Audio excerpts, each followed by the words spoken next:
You still have that plain face, don't you? By the way, Kate, are you still single and living alone? That's so hilarious. On a holiday, when the doorbell rang, I opened the door to find my sister and standing there, the same sister who had taken my husband Jim from me. 2 years ago, their affair had been discovered, and I had broken up with him. Since then, I had lost track of the two of them, but now Anne had suddenly shown up, mocking my appearance and flaunting the ring on her left ring finger. We got married, so I thought we should meet at least once. Now I'm happily living with your ex-husband. My name is Kate. Since I was a child, I had always been self-conscious about my appearance. My face and body were plain and unremarkable, and while I looked normal to others, I had a beautiful sister named Anne. I had always been compared to her, who was 5 years younger than me. I once overheard relatives. "And is so cute, but Kate is plain. They don't look like sisters. Are they really from the same parents?" saying. Anne knew about these comments and had always looked down on me since childhood. She had a selfish personality and believed she was superior to me, her older sister, and often demanded my things or simply took them if I didn't give them to her. Because of this, I frequently had unpleasant experiences living with her. However, our parents treated us equally regardless of our appearances. They ignored the relatives' hurtful remarks and showered me with love, which made me love my parents dearly. But my parents couldn't protect me from the harsh words at school. Naturally, I was compared to and at school as well. The cute younger sister and the plain older sister. This comparison was frequent, so I decided to excel in academics, as I couldn't compete with my sister in looks. My hard work paid off, and I consistently ranked at the top of my class. My best subject was Spanish, and my parents praised me every time I scored well on a test. However, when I was 17, my mother died in an accident. After mourning her death, I took over the household chores, but Anne didn't seem to grieve much and started treating me like a housekeeper. She always took advantage of our father's absence, which made it even worse. At that time, Anne was just starting middle school. She would order me to buy snacks and drinks and sometimes even demanded money. My monthly allowance is too small. Kate, you don't care about fashion or buying things, right? So, you can lend me some money, can't you? Even when I lent her money reluctantly, she never paid me back. Seeing and becoming more selfish than ever after our mother passed away, I felt a sense of urgency to leave home as soon as possible. I studied hard and managed to get into the university of my choice, starting to live on my own. After 4 peaceful years at university, I landed a job at a major international company. Being good at Spanish, my language skills improved even more after joining the company. Although I faced many challenges, I found my work rewarding and diligently performed my duties for 5 years. Just as I was achieving great success, a male employee who had joined the company that year suddenly confessed his feelings to me. "I've been attracted to you since the first time I saw you. Please go out with me." He stopped me on my way home from work and said this. The man who would later become my boyfriend, Jim, was 5 years younger than me and worked in the same department. What? Why me? Is this some kind of prank? When he confessed his feelings, I felt more bewildered than happy. He was quite handsome and very popular at work. There were many women in the company who were much more attractive than I was, so I couldn't help but suspect that Jim was just playing around by choosing to confess to someone as plain as me. But Jim, looking straight at me with a serious expression, continued. "Kate, you always work so hard and take care of the younger employees. I've always admired your dedication and kindness." I was surprised because I had hardly ever talked to Jim before. I never imagined that someone as successful as him would even notice me. Honestly, I hadn't paid much attention to him until he confessed to me. Even when other female employees gossiped about how handsome he was, to me, he seemed like someone who was just used to the attention of women and was far out of my league. But Jim's sincere demeanor at that moment deeply moved me. "If you're okay with someone like me, I'd love to," I said. I was so embarrassed that I looked down, but when I lifted my head, I clearly remember seeing his delighted smile.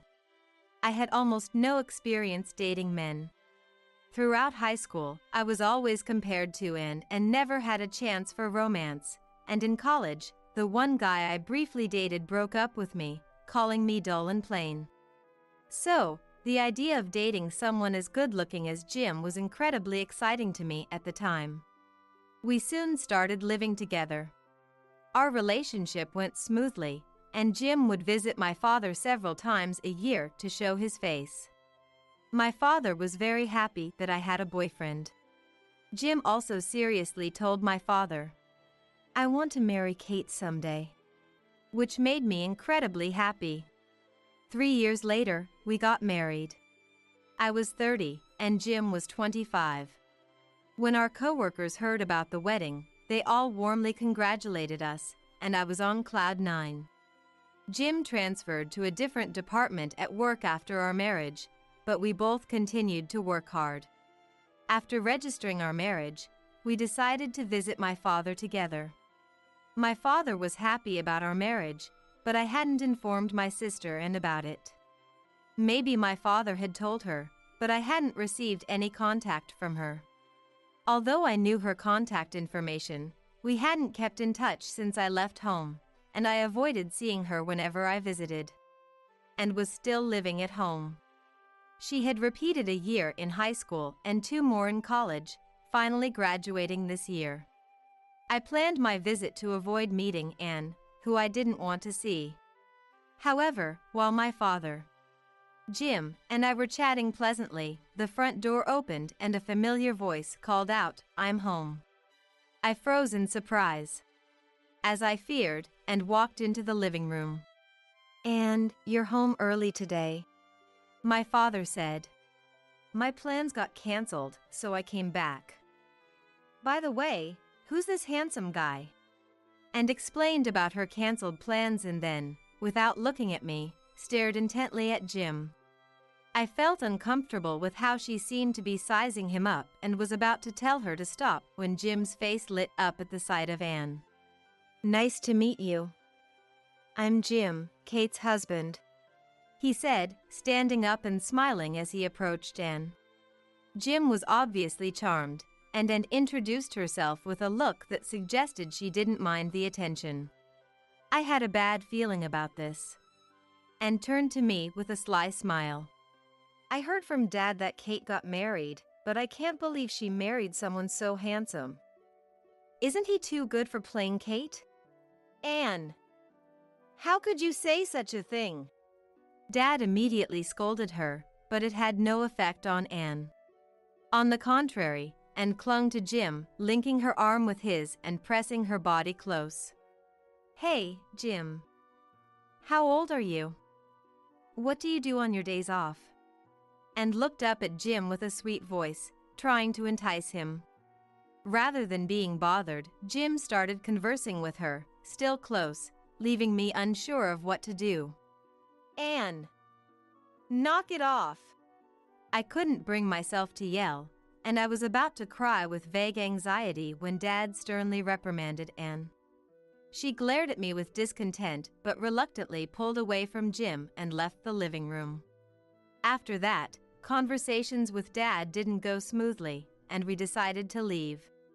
However, just as we were about to step out the door, Anne, who was supposed to be in her room, came back and snuggled up to Jim again. "Jim, come again soon."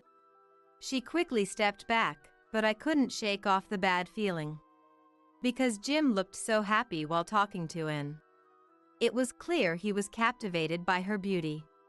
Since visiting my parents' house, his behavior had significantly changed. He started carrying his smartphone everywhere, even to the bathroom or when he went to the toilet. Hey, what's going on lately? Are you expecting a message from someone? When I asked curiously, "None of your business, Kate." Jim only responded irritably. Recently, Jim's attitude towards me had become cold, almost like he was a different person. Our conversations as a couple dwindled, and Jim began going out alone from the morning on weekends. He would always return home late at night or early the next morning. Whenever I asked where he had been, he always evaded the question. I didn't want to doubt Jim, but with such frequent occurrences, my distrust only grew. One day, I had a business trip that would keep me away for a few days. The trip was supposed to last 3 days. However, the work finished half a day early, allowing me to return home on the night of the second day. I sent a message to Jim before coming back, but there was no reply even after I arrived home. I thought it was probably because it was sudden, and he hadn't checked his smartphone, so I didn't worry about it as I opened the front door. I had a feeling someone was there. At that moment, I felt the same bad premonition as when Jim first met Anne. He wasn't in the living room. But I heard voices coming from the bedroom, so I decided to head there. I slowly opened the closed door, and I was shocked by the scene. Jim and Anne were there, naked and embracing each other. What are you two doing? I was momentarily stunned, but quickly came to my senses and shouted, "What the hell, Kate? I thought you were coming back tomorrow." Jim, apparently not having checked his smartphone, grumbled while getting dressed, showing no sign of remorse. He might have been ignoring my messages on purpose. "What the hell, you ruined a good moment. Kate, you never know how to read the room, do you?" And glared at me with annoyance after getting dressed.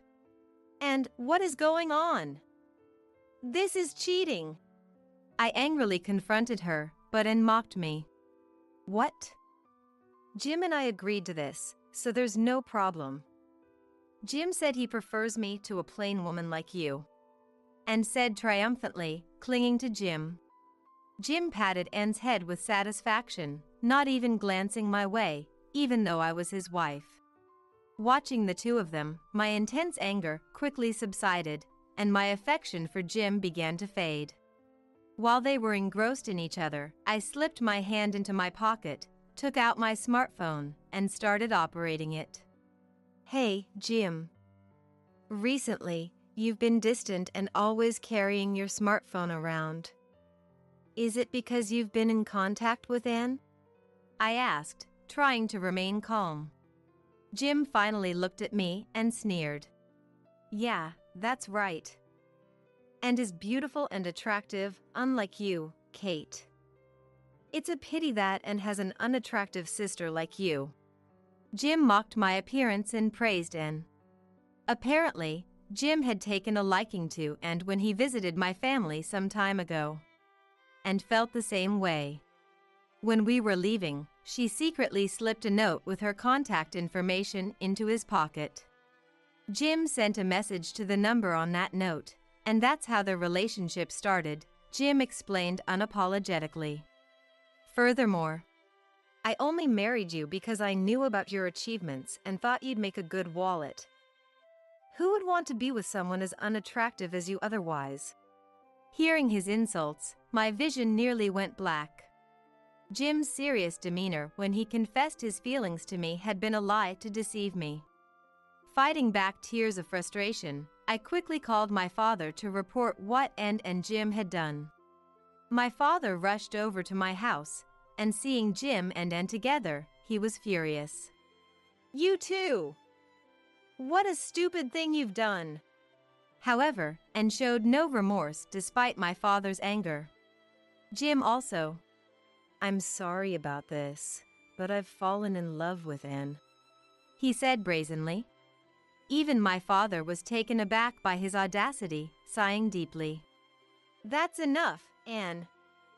I'm cutting ties with you. I've overlooked your selfishness up to now, but this time I'm done.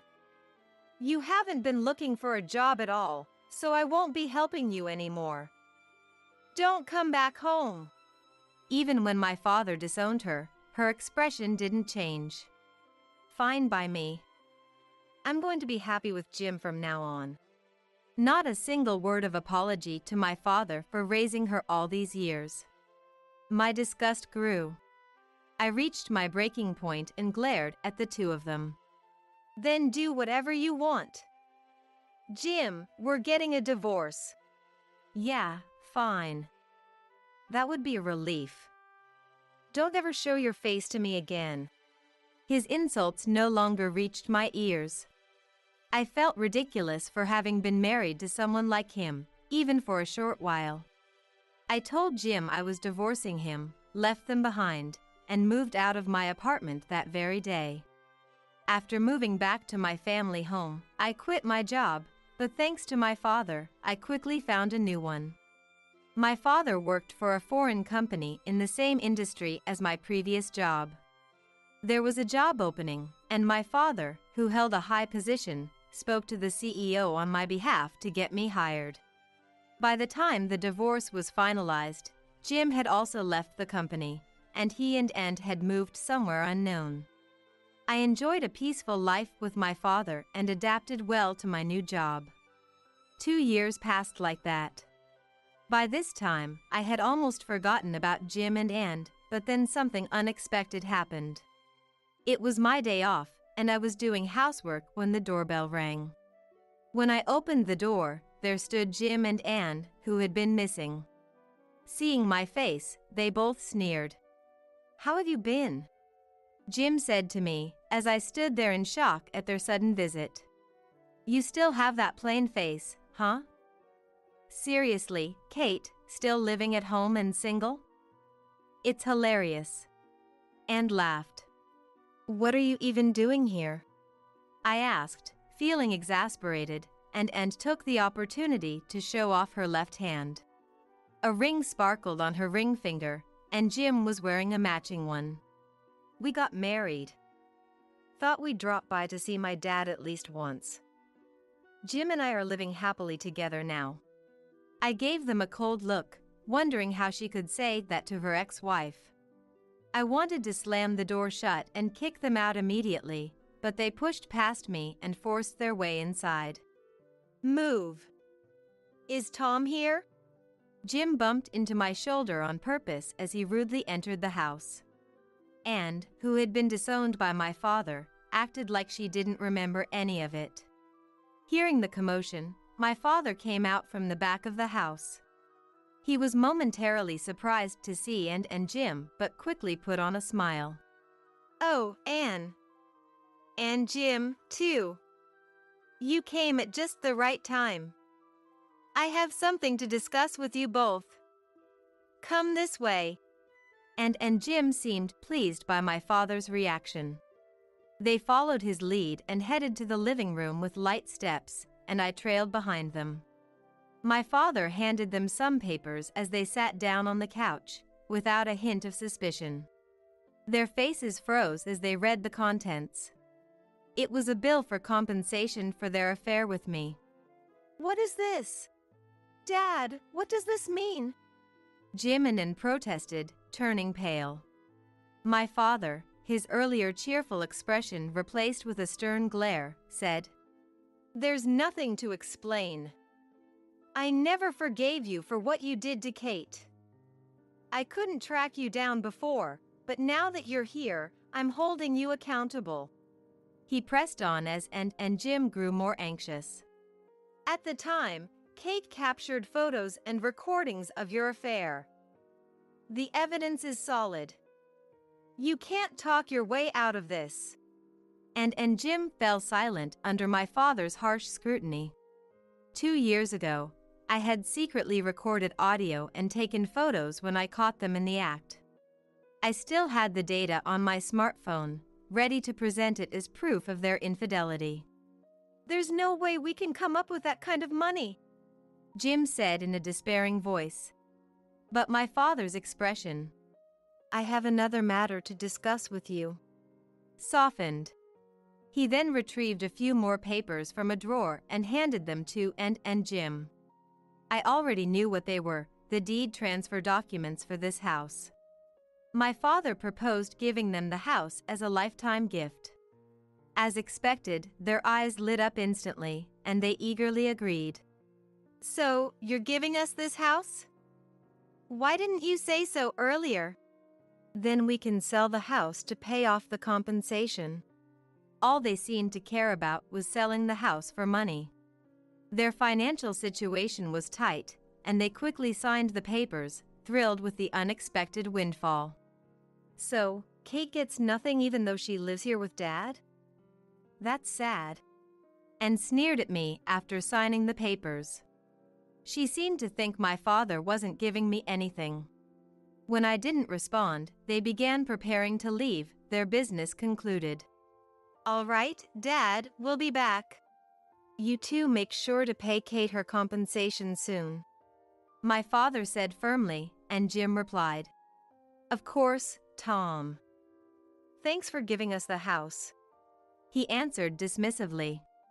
Watching them leave, still mocking me and clearly pleased with themselves, I saw my father look at me and nod with a smile. I nodded in return and started packing for a certain preparation.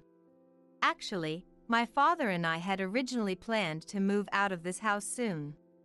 It was just at that time that Ann and Jim appeared, so my father brought up the topic of giving them an advance inheritance. After we moved out, Ann and Jim tried to sell the family home immediately, but the house, although spacious, was quite old and deteriorated. We received a call about that once. You really stuck us with that old house. It's not worth any money at all. As soon as the call connected, she was furious, but I had no intention of taking her seriously. You two were the ones who happily signed the contract, weren't you? I don't care about the money. As long as I get the compensation, that's all I need. No way! I ignored the disheartened Ann and hung up the phone.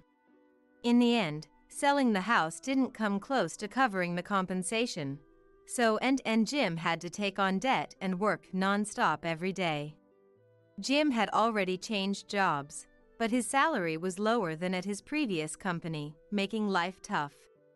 Additionally, Ann, who had always lived off her parents' and Jim's money, had never worked before. As a result, she was extremely exhausted from the unfamiliar working life at the company she somehow managed to get hired at. One day, my sister and her husband, burdened with huge debts, called me again.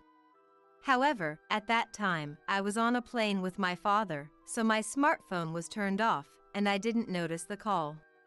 We were on an international flight, out of signal range for more than half a day.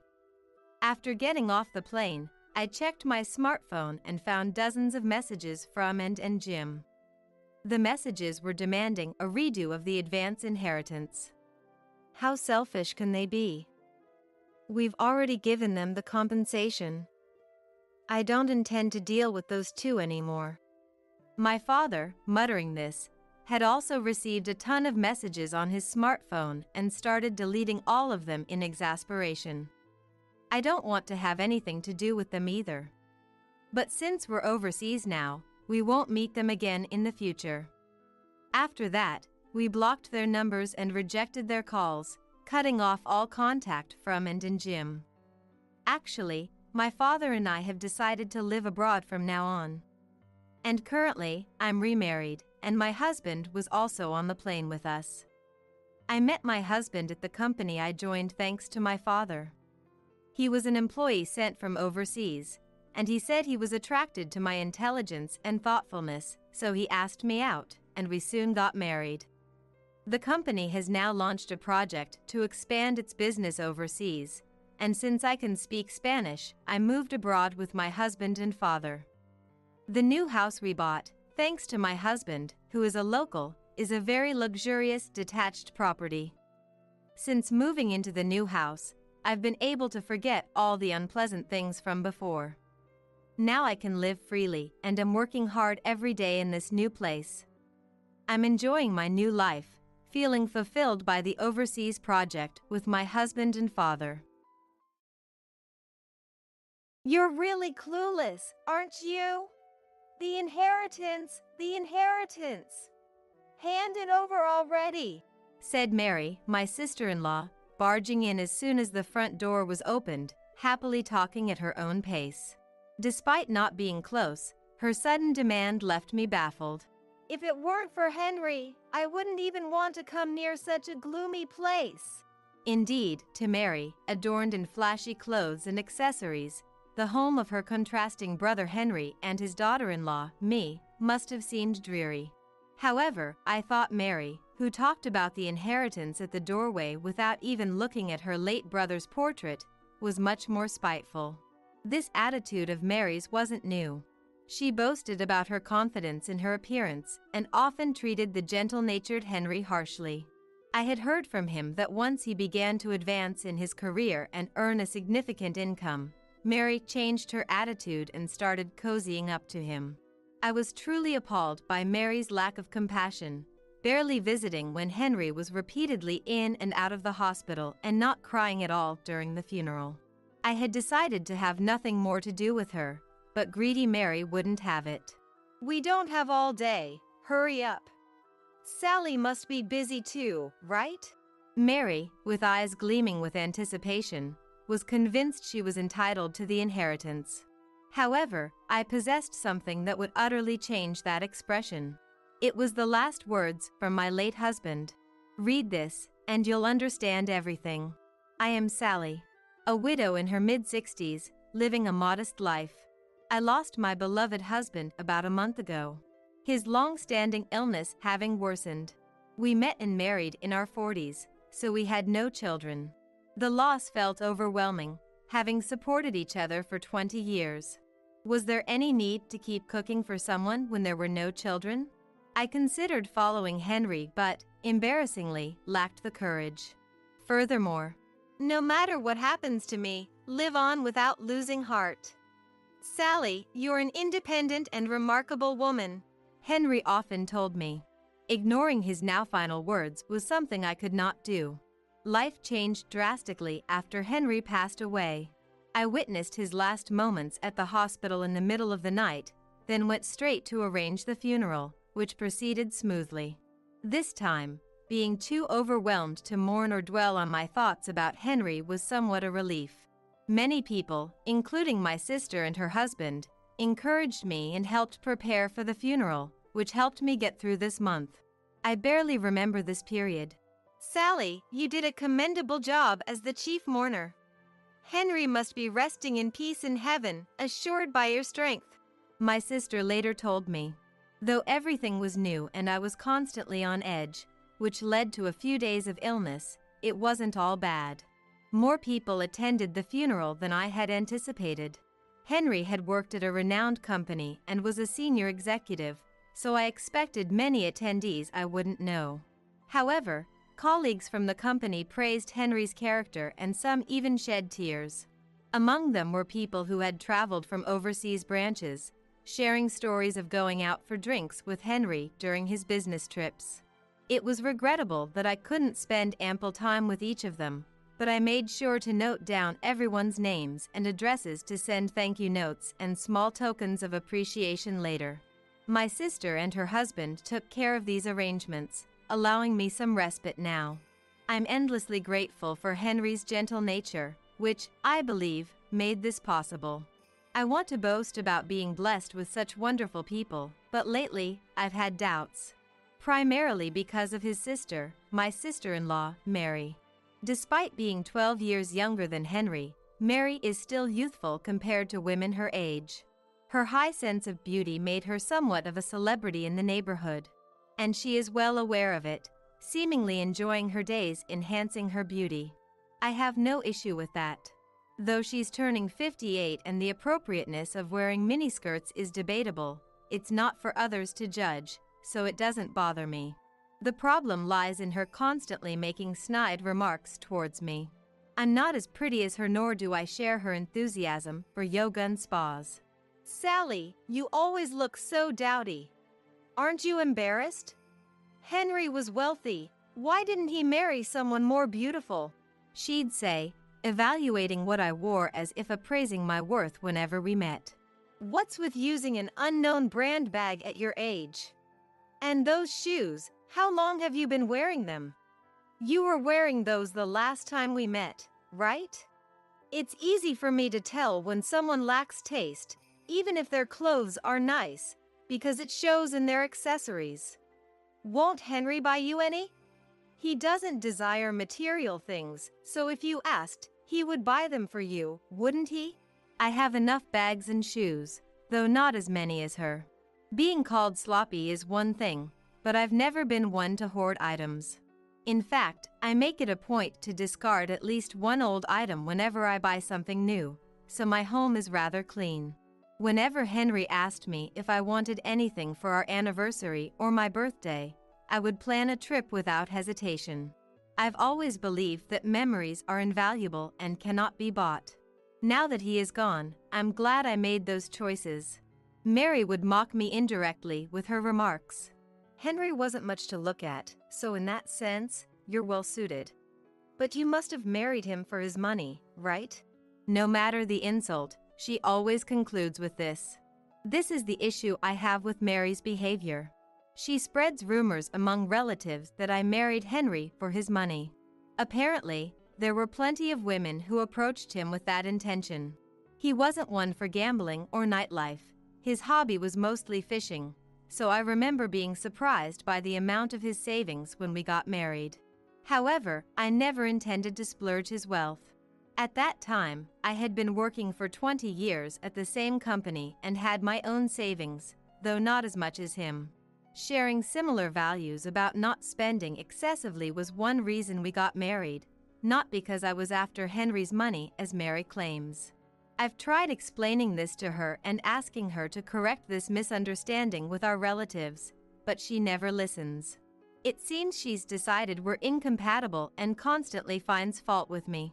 Say has always been fiercely competitive, and Henry, during his lifetime, tried to avoid her as much as possible. This might be why she barely helped with Henry's funeral arrangements. Indeed, I was the chief mourner, but whenever Henry fell ill or was hospitalized, she would never offer words of concern, no matter how often I contacted her. On the contrary, there was a time when she got angry and said, "Don't contact me about every little thing." After that, I internally decided not to inform Henry about anything that happened. However, thinking that letting Henry know could affect his condition, I would lie gently in front of him, saying, "Mary was worried about you." In the end, she never showed herself to Henry before he passed away, so even at the wake, she maintained an attitude as if she was there out of obligation, almost as though it was someone else's problem. Yet, ever since she heard Henry was ill, she hardly had an appetite and cried so much she couldn't cry anymore. Maybe that's why she looks so down now. She said she couldn't visit the hospital because she didn't want to see Henry in a weakened state. The relatives whispered. Hearing this, I was overwhelmed with an indescribable frustration and, compounded by the shock of losing Henry, tears began to blur my vision. Mary, spoken of as a tragic heroine, had skin too radiant for someone who supposedly lost their appetite, and naturally, there were no tear stains or signs of swollen eyes. Despite telling me not to contact her, she seemed humble in front of the relatives. If my sister hadn't been there to sense my feelings and tactfully lead me away, I might have lost my composure and shouted something at the relatives. Knowing Mary could not even show respect for the deceased, I resolved to have nothing to do with her going forward. After the funeral, I gradually sorted through Henry's belongings, balancing work and household duties, and at the same time, started to regain my composure. At first, each item of Henry's that disappeared felt like erasing a memory, but I reminded myself that the memories with Henry were held most dearly in my heart. I cherished the time spent with those who attended the funeral, slowly reclaiming my tranquil life. Then, predictably, it was Mary who disrupted these peaceful days. She rang the doorbell and knocked repeatedly. "Sally, you're there, aren't you? Your sister has come all this way, so open up," she called out, though I never considered her my sister. Mary raised her voice as if to perform for the neighbors. With laundry hanging outside, playing dead wasn't an option. What were you doing? I was about to get sunburnt waiting, she said the moment I unlocked the door, barging in without hesitation, thrusting a bag from a well-known foreign brand into my hands and beginning to remove her shoes. What's this all about? I managed to ask, to which she dramatically sighed. I've been so busy and couldn't visit, thinking you might be feeling down all by yourself. So, I brought something nice, she said, retrieving the bag she'd handed me to reveal its contents while standing. Accessories, perfume, and high-end baked goods similar to those Mary usually enjoyed, none of which seemed fitting for me. Did she really think I would be delighted to receive these? Moreover, her behavior today was unusually gentle. I may have been harsh on you before, but you were the woman my only brother chose. I didn't want to hand him over to a gold digger. But seeing you at the funeral made me realize you're different. Only someone who truly loved Henry could shed so many tears and give a speech with disheveled hair, disregarding what others think. It seems she's not used to praising people. Even when she tries to appease me, she can't help but comment on my appearance or actions. However, the way she looked at me carried a sort of passion, as if she was in the presence of someone she respected. Mary's overtly changed demeanor only left me utterly bewildered, as she continued to shower me with what seemed like compliments. Despite my growing discomfort from not knowing what she truly thought. I'm sorry. I still haven't settled the estate affairs. It's not in a state for visitors right now, I conveyed gently. Her eyes narrowed, returning to her usual cold gaze. Do you really think I came all this way just to see your annoying faces? She shouted. It's about the inheritance, obviously. You shouldn't have to be told that. What? Confused by her gesture, indicating I should hand something over, I was at a loss. How long do you think I've been waiting? I have a pretty good idea of how much Henry earned, so I know roughly how much I should be getting from the inheritance. It's pointless for you to try to keep it all. Hand it over now. If you're thinking of deceiving me, I'll call a lawyer and the police. The division of property is being handled by a lawyer, so there's no deception involved. Don't play dumb. I'm entitled to a share of the inheritance, aren't I? She yelled, her face turning red. Given that Henry and Mary were siblings, it would be natural for Mary to have a share. However, Henry often spoke about this issue, expressing his concern. Mary, known for her beauty, alongside their parents who favored her, had bullied Henry since childhood for his looks. To prove them wrong, Henry excelled academically, attended a national university through scholarships and part-time jobs, and eventually climbed the corporate ladder in a major company. The only times Henry spoke of himself were about overcoming those dark times. Naturally, anyone would be troubled at the thought of such a person receiving an inheritance. When Henry confided in me about this dilemma, I urged him to decide for himself. I only learned of Henry's decision after his passing. Unaware of this, her demeanor shifted dramatically, railing against me. For a daughter-in-law to almost take the entire inheritance, you're just as greedy for money. I always suspected something fishy about you marrying that plain man after 40.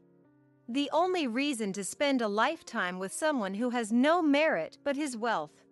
I listened patiently to your talk of love, values, and all that. Just give me half of your share right now, and I'll disappear. It appears the sweet words and gifts were just a ploy to wrest his inheritance from me.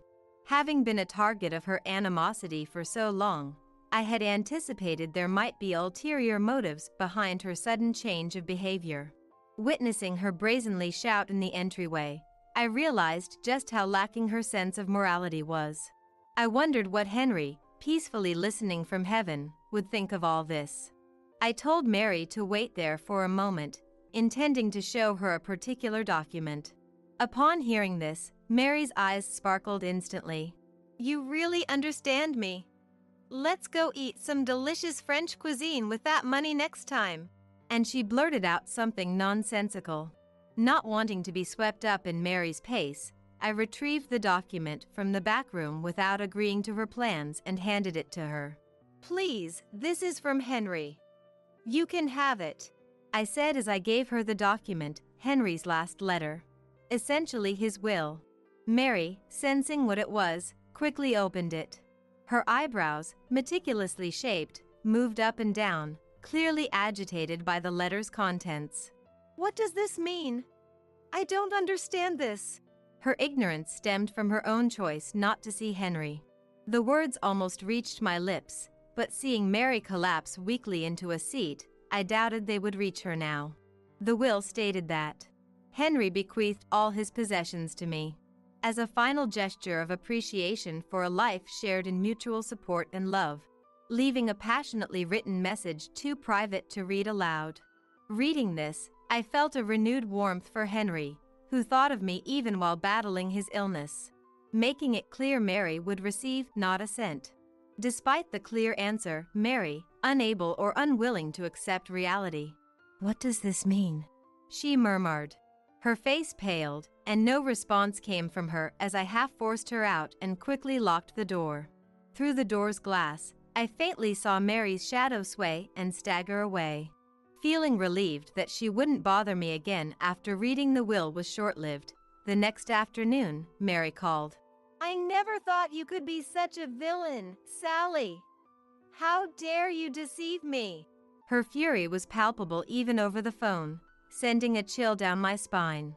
But I had done nothing wrong, nor did I deserve to be slandered as a villain by her. I was about to respond with renewed determination, but she cut me off. "You're probably feeling pretty good about knocking me down, aren't you? But sadly for you, you're about to experience real pain. This is your punishment for angering me. Don't think apologizing now will make me forgive you." I could vaguely understand she was talking about the inheritance, but I had no idea what she meant by me feeling pain or apologizing. Confused and silent, perhaps she thought my silence was hesitation, as she began to laugh loudly. "See? It's too late for apologies. I'd love to visit you right now, but I have an appointment with my lawyer, so I'm busy." Her triumphant statement made no sense to me. Why she needed a lawyer or why she felt the need to inform me about it was beyond me. Instead of bothering with me, she could have gone to her usual yoga or spa sessions, I thought idly, only to be interrupted by her yelling. "Don't you understand the situation? Talking to you is just frustrating, a real beauty killer. I'm not satisfied with the division of the estate and am preparing to sue over it. Whether you schemed in secret with your husband or not, it's inconceivable for a daughter-in-law to take everything. It's against the law. Thinking showing me Henry's will would silence me was a big mistake. To think you'd exploit a sick Henry for your gain, you have no conscience. I have a right to the inheritance, and I intend to claim it." It seems she was under the impression I was hoarding the inheritance. By manipulating Henry to write the will in my favor, which finally broke my silence. "It would be a waste of your time to go. The will was directly handed to a lawyer by Henry himself. I only read it afterwards, so there was no trickery involved. Plus, I've been informed by the lawyer that you have no claim to the inheritance. So, I think it's best if you didn't bother, as you're unlikely to be taken seriously." My calm response only angered her further, her voice growing louder. "What's with that attitude? You won't be able to act so smug for long. Just wait, I'm serious. I've been calling repeatedly since yesterday and finally got an appointment. The lawyer understood my determination. Surely, they'll be on my side and manage to get compensation from you. Just you wait." With those words, reminiscent of a cartoon villain, she hung up. Why she called when she wouldn't listen to anything I said was beyond me. Perhaps she thought the mention of a lawyer would rattle me, enjoying the thought of my unease. far from reflecting on not receiving a cent from her own brother, she seemed rather invigorated by her resolve to take what she believed was hers by any means necessary. Months passed without incident, and I managed to sort through Henry's study, which had been cluttered with various items. In parallel, I gradually packed up, leaving the house filled with memories of Henry and me. Henry had always wanted to retire to a quiet house in the suburbs, and I decided to fulfill that wish. Selling the house and land we lived in, I moved to an area where my sister and her husband lived, using the proceeds as a down payment. While it's regrettable we couldn't do it while Henry was alive, our dog Max, who had been with us for over 10 years, seemed to enjoy the new home. Letting go of the house meant I had far fewer belongings, but the thought of gradually making the new place comfortable brought me some hope for the future. Yet, the strange feeling of Henry's absence persisted, and the lack of furniture only seemed to amplify the loneliness. Especially when Max was sleeping, I found myself lost in thought more often than not, knowing it wasn't particularly healthy. As if interrupting my days, my smartphone suddenly blared one day. Half asleep and without checking, I answered during a TV show. "You're trying to ruin me, you curse!" It was Mary, screaming without any preamble, which instantly woke me up, though it was still unclear what she was ranting about this time. Sensing my silence, Mary didn't wait for a response before continuing. "It's your fault I'm getting divorced. The inheritance didn't come through because of you." What? My surprised response was more out of formality. I had guessed the situation. Likely, Mary had told her husband she would receive a portion of Henry's estate, and their relationship soured when that didn't happen. A fragile marriage, to say the least. Blaming their issues on me was hardly fair. "Don't just stay quiet. Apologize. Your fault I can't live properly now. What am I supposed to do all alone?" Why don't you work? You're still young in your 50s. I retorted, causing Mary to fall silent. Whether irritated by the suggestion to work or caught off guard by the mention of her age, Mary needed to face reality eventually. If you were living on your husband's salary, you shouldn't need the inheritance, right? Why did it lead to divorce? My husband was after Henry's estate from the start. If Henry's inheritance wasn't coming through, then he had no further use for me. Despite having spent decades together, he claimed all was ruined because of me, a woman whose only assets he saw were her looks and money. He even said he wanted his time back, expressing his anger dramatically. Why should I be the one to get yelled at? My husband is a pitiful man with a low salary. I'm the one who wants my time back. I had only met her husband at family meetings and then yearly at Christmas gatherings. Like Mary, he had a flashy impression, fond of brand-name clothes, accessories, and luxury cars. Given her mention of his low salary, it's likely they both had been eyeing Henry's wealth for some time, probably spending recklessly without any savings. Having lived lavishly on her husband's dime, Mary wasn't in a position to make claims. Marrying someone for their money and then squandering it was their own fault. Even after consulting with a lawyer, I was turned away, told I had no claim to any inheritance. Everyone's making a fool of me. But you're the one I can't forgive. If it weren't for you, none of this would have happened. Despite my warnings, she went to the lawyer, only to face the embarrassment I predicted. "Sally, you must have brainwashed my husband, right? He said he should have married someone like you. Why does he mention your name? You must have seduced him behind my back. That's the only explanation." Why would you think that? I don't even have his contact information. Lies. He's never praised a dowdy middle-aged woman before. You must have seduced him and had an affair. Confess, and if you give me the inheritance, I might forgive you. This is nonsensical. Frustrated by her baseless accusations, I ended the call. The house was already being demolished, and the land was sold, so she couldn't come after me there. I hadn't given her my new address, making future encounters nearly impossible. Just to be sure, I blocked her number, determined to live peacefully.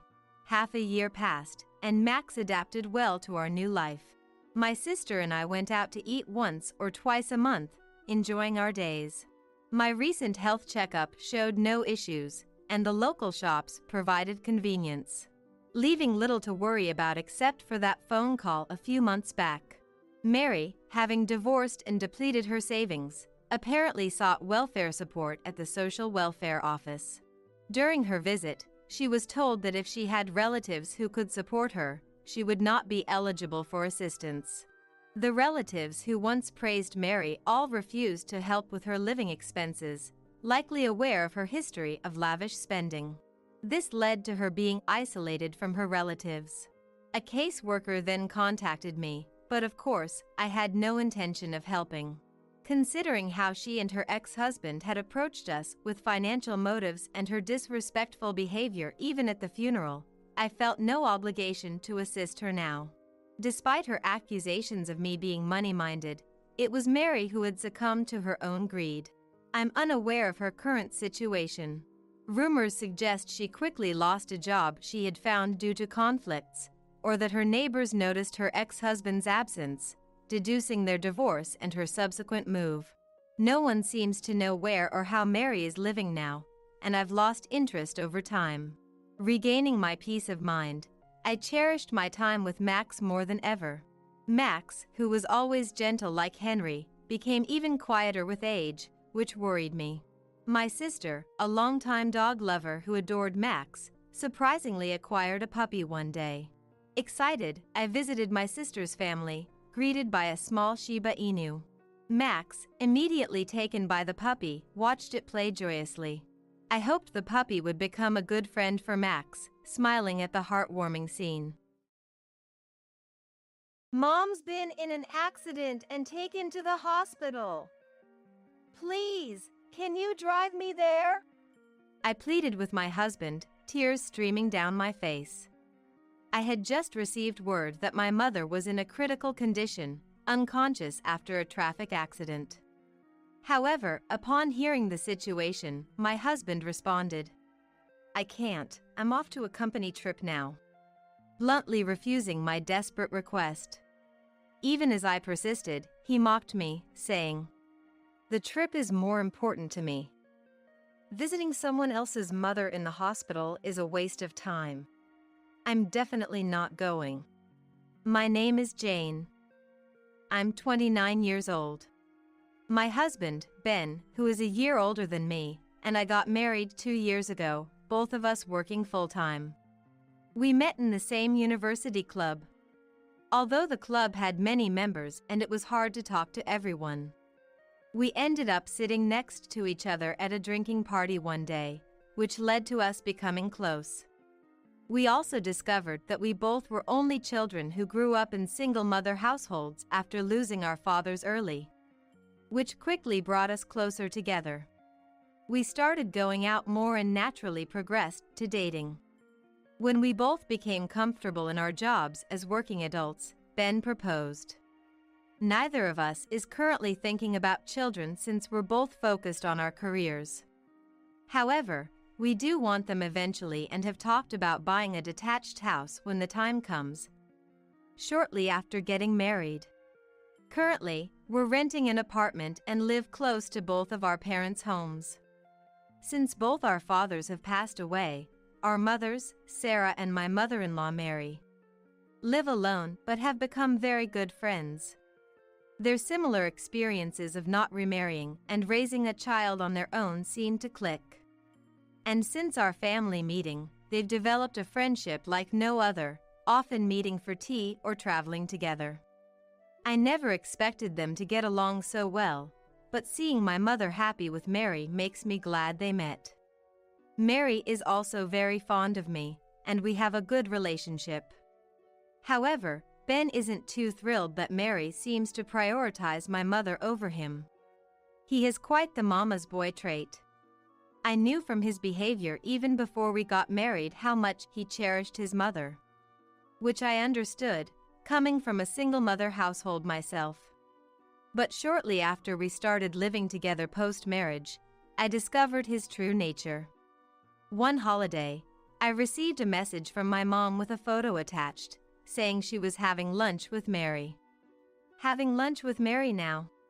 I read the message, accompanied by a photo of the two of them smiling, which naturally brought a smile to my face too.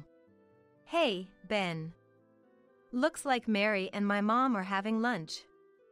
Look, she sent a photo," I said, showing the image to Ben, who was at home at the time. However, his mood soured immediately upon seeing it, and he clicked his tongue in annoyance. "What's this? Some kind of spite against me? Huh? What are you talking about?" At that time, I hadn't realized Ben disliked my mother. True, Ben often didn't talk much in front of my mother. But I thought it was because we were newly married and he was just nervous. I never imagined he would resent my mother simply because she got along well with his own. "Lately, every time I invite Mom out for a meal, she turns me down saying she has plans with Sarah. Doesn't your mother know the meaning of restraint?" I was shocked to hear Ben think this way and speak ill of my mother. Mary, too, seemed to have realized early on that Ben disliked my mother. There was a time when we were dining out as a group, and Ben made a snide remark towards my mother, which Mary couldn't stand and scolded him. "Ben, what is this attitude towards Sarah? Enough is enough. What? You always side with this person. Haven't you always said I'm your precious son?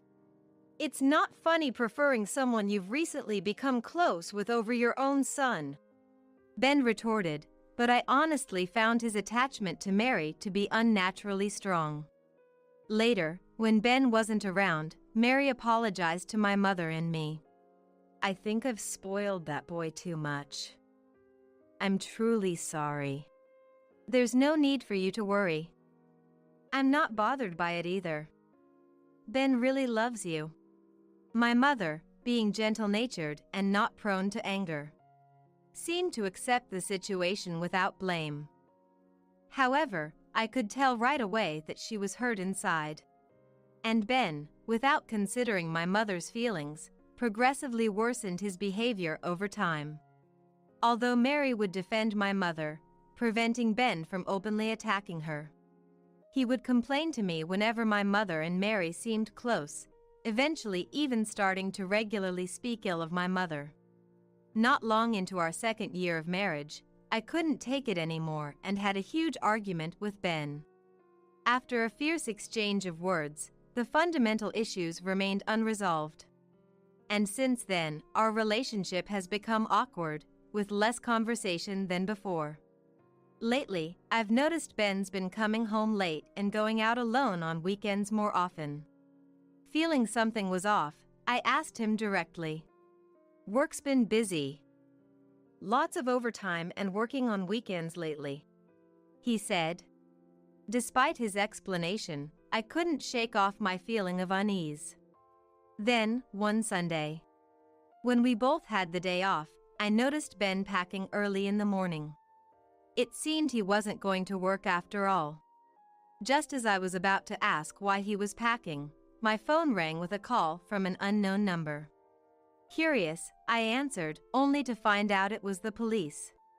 After confirming I was Sarah's daughter, the officer on the line dropped a bombshell. "Actually, Sarah has been involved in a traffic accident." My mind went blank. "Mom!" She was already taken to the hospital, in a critical condition and unconscious. After getting the hospital's name, I managed to end the call with trembling hands. Tears started to overflow as I struggled to think, but knew I had to get to the hospital. However, I don't have a driver's license, so I desperately begged Ben for a ride. "Ben, something terrible has happened. Mom's been in an accident and taken to the hospital. Please, we need to go now." But upon hearing the situation, Ben made a face of displeasure. and said, "What?" "I'm about to leave for a company trip. I'll be late for the meetup. Deal with it yourself," flatly refusing my request. A company trip? Today? You never mentioned anything. I realized why he was packing, but I hadn't been informed about the trip at all. And to my shock, he mentioned the trip would last 2 weeks. How can you think of going on a trip at a time like this? Mom might. Enough. The trip is more important to me. Your mother is just an unrelated stranger to me. Visiting someone I hate is a waste of time, and I'm definitely not going. Ben hurled cruel words at me, scoffing. "Get out of the way. I have a plane to catch and I'm busy." He pushed past me, whistling as he packed his clothes into a suitcase. Furious, I yelled, "You're the worst. Just do whatever you want," and left the house, hurrying to the hospital by taxi. Ben went on his trip as planned, oblivious to the crisis unfolding around me. I tried calling him multiple times over the 2 weeks, but couldn't get through. When Ben returned home in high spirits 2 weeks later, I gave him a cold look. Now I have to give Mom her souvenirs. "I wonder if Mom's doing okay," he said optimistically. Without responding, I quietly agreed to go with him to his mother's house. On the way, Ben happily talked about all the souvenirs he bought for Mary. Ben didn't say a word of concern about my mother, who had been in an accident. Upon arriving at his parents' house and trying to open the door, Ben stopped, puzzled. "Huh? Why is it locked?" It seemed unusual for the door to be locked, since Mary usually didn't lock it when she was home. "Is Mom not here?" Ben murmured. I pushed past Ben, pulled out the spare key I had for their house from my bag, and unlocked the door. "Hey! Why do you have the keys to the house?" Ben looked bewildered, but I didn't respond. Entering the house before me, Ben tilted his head in confusion upon not seeing Mary. "Doesn't something feel off?" As Ben moved towards the bedroom, I stopped him. "Not that way. This way," I said, leading him to the living room, where a new portrait of the deceased Mary was displayed. "What?" Stunned, Ben began to tremble, and, half crying, rushed to the portrait, turning to me. "Hey! What's going on? What is this?" I sighed deeply, holding back my anger, and explained. "Mary passed away while you were on your trip. The funeral's already over." Ben glared at me, furious. "Don't joke around. How can this be? Why does Mom have to die? Wasn't it your mother who was in the accident and in critical condition? If anyone was supposed to die, it should have been her." Despite Ben's outrageously insensitive outburst, I calmly explained what happened after my mother's accident. My mom woke up after the accident. She had a fracture and is currently undergoing rehabilitation but is gradually recovering. Though my mother was still hospitalized, she was slowly getting better thanks to the medical staff's efforts. But Ben was unsatisfied. "Then why did Mom have to?" he asked. "It seems that on the day my mom had her accident, she was on her way to our house. She fell from a pedestrian bridge." And I hesitated before answering. "I guess you had told Mary about going on a business trip, hadn't you?" "Yeah, I did mention it, but..." "Mary had been suspicious of you lately. You've been unreachable more often. She probably wanted to verify if you were really going on a business trip," I explained, and Ben looked shocked. According to Mary a month ago, Ben used to call or message her daily, but recently, communication had almost stopped. Mary had trouble reaching him by phone, and on the rare occasions he did call back, he would quickly say he was busy and hang up. Mary thought Ben, being of a certain age, might have naturally become less dependent on his mother. However, she suspected Ben might be hiding something. With her suspicions growing, Mary decided to check if the business trip story was true. Coincidentally, around the same time, I received the call about my mother's accident. Mary, who passed away, had brought souvenirs from a day trip she took with my mother last month, intending to give them to us. That day, I was too distraught to think of anything but getting to the hospital. So I didn't have the chance to inform Mary about my mother's accident. Mary must have taken the bus to the stop closest to our apartment and then walked the rest of the way. There's a pedestrian bridge on the way, and it seems she fell while climbing it. A witness said she missed a step just before reaching the top and tumbled down. Though an ambulance was called immediately, she had hit her head hard. And that's how Mary died. After explaining this to Ben, I glared at him intensely. After learning about Mary, I called you numerous times. Over these 2 weeks, no matter how I tried to contact you, you never answered your phone or replied to any messages. Because there were no other relatives to take on the role, I had to act as the chief mourner at Mary's funeral. With my mother still in a critical state, I had to somehow get through Mary's funeral without her real son. You've been ignoring all contact for 2 weeks, just out having fun, right? This has shown me exactly who you are. I'm divorcing you. Upon declaring this, Ben collapsed to the ground, crying loudly. How can you say that right after Mom died? Now's not the time for divorce talk, is it? I didn't contact you because I was always with my coworkers. I had no time. As Ben sobbed and made excuses, my anger only grew. Stop lying! I raised my voice and pulled out a piece of paper from my bag, thrusting it in front of Ben. It was the itinerary for the company trip I found in Ben's room. It says here the company trip was from the 12th to the 19th for 1 week. But you were gone from the 5th to the 19th. You said just before leaving it was for 2 weeks, right? So what were you doing and where were you from the 5th to the 12th? Well, that's... I know. You were cheating, weren't you?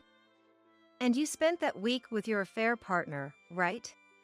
As I spoke with certainty, Ben, who had stopped crying, began to panic. What are you talking about? Cheating. I took leave for the remaining week to go on a trip with friends.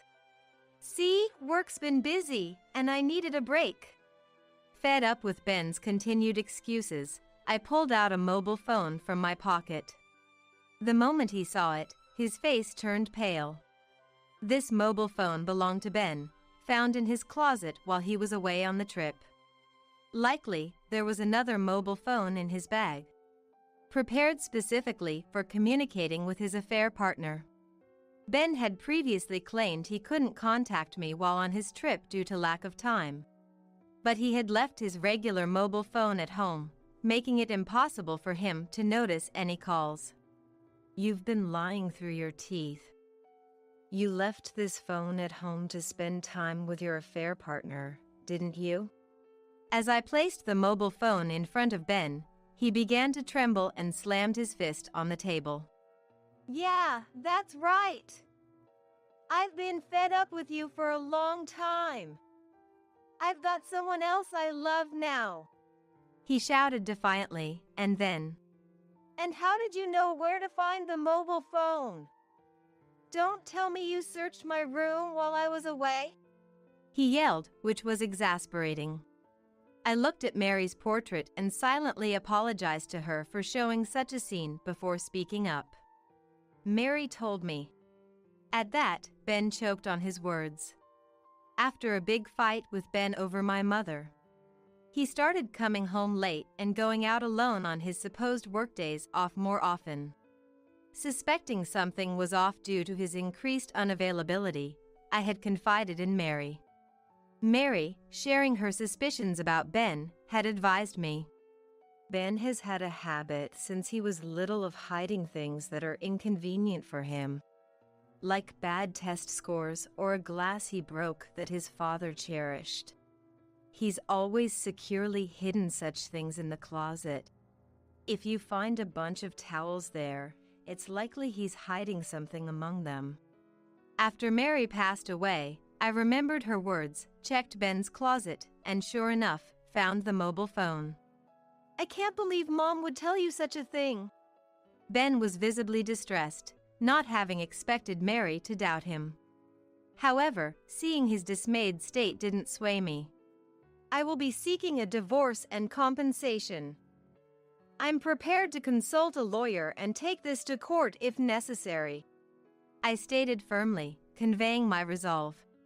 Ben groaned but, realizing he had no way out, reluctantly agreed. Afterwards, we properly divided our assets, and the divorce was finalized. However, the following month, just as I was settling into my new life, I received a call from Ben. Reluctantly answering, I heard Ben plead. Jane, please, I need your help. What's the matter, exactly? He explained he was in trouble at work after they found out about Mary's funeral. Since Mary had been listed as Ben's dependent, her death and the necessity of returning her insurance card to the company meant that her death was only then reported to the company, revealing that the funeral had taken place during the company trip. Ben was seen as a disrespectful son who didn't attend his own mother's funeral or even show up, garnering cold looks from his colleagues at work. Yet, Ben lied there too, shifting the blame by claiming I hadn't informed him about Mary's funeral. However, hastily sharing different stories with different people only made things worse. His inconsistencies and contradictions eventually unraveled, revealing his lies. Already viewed as inconsiderate, his repeated dishonesty led to doubts about his character, resulting in his isolation and eventual resignation to escape the situation. Now, without income, Ben is living off Mary's inheritance back at his parents' house. But the fact I didn't attend the funeral is known throughout neighborhood, making me feel ostracized. So, I thought about selling the house, but that's proving difficult. Ben is now recognized by the neighbors as the worst son, feeling awkward even just walking outside.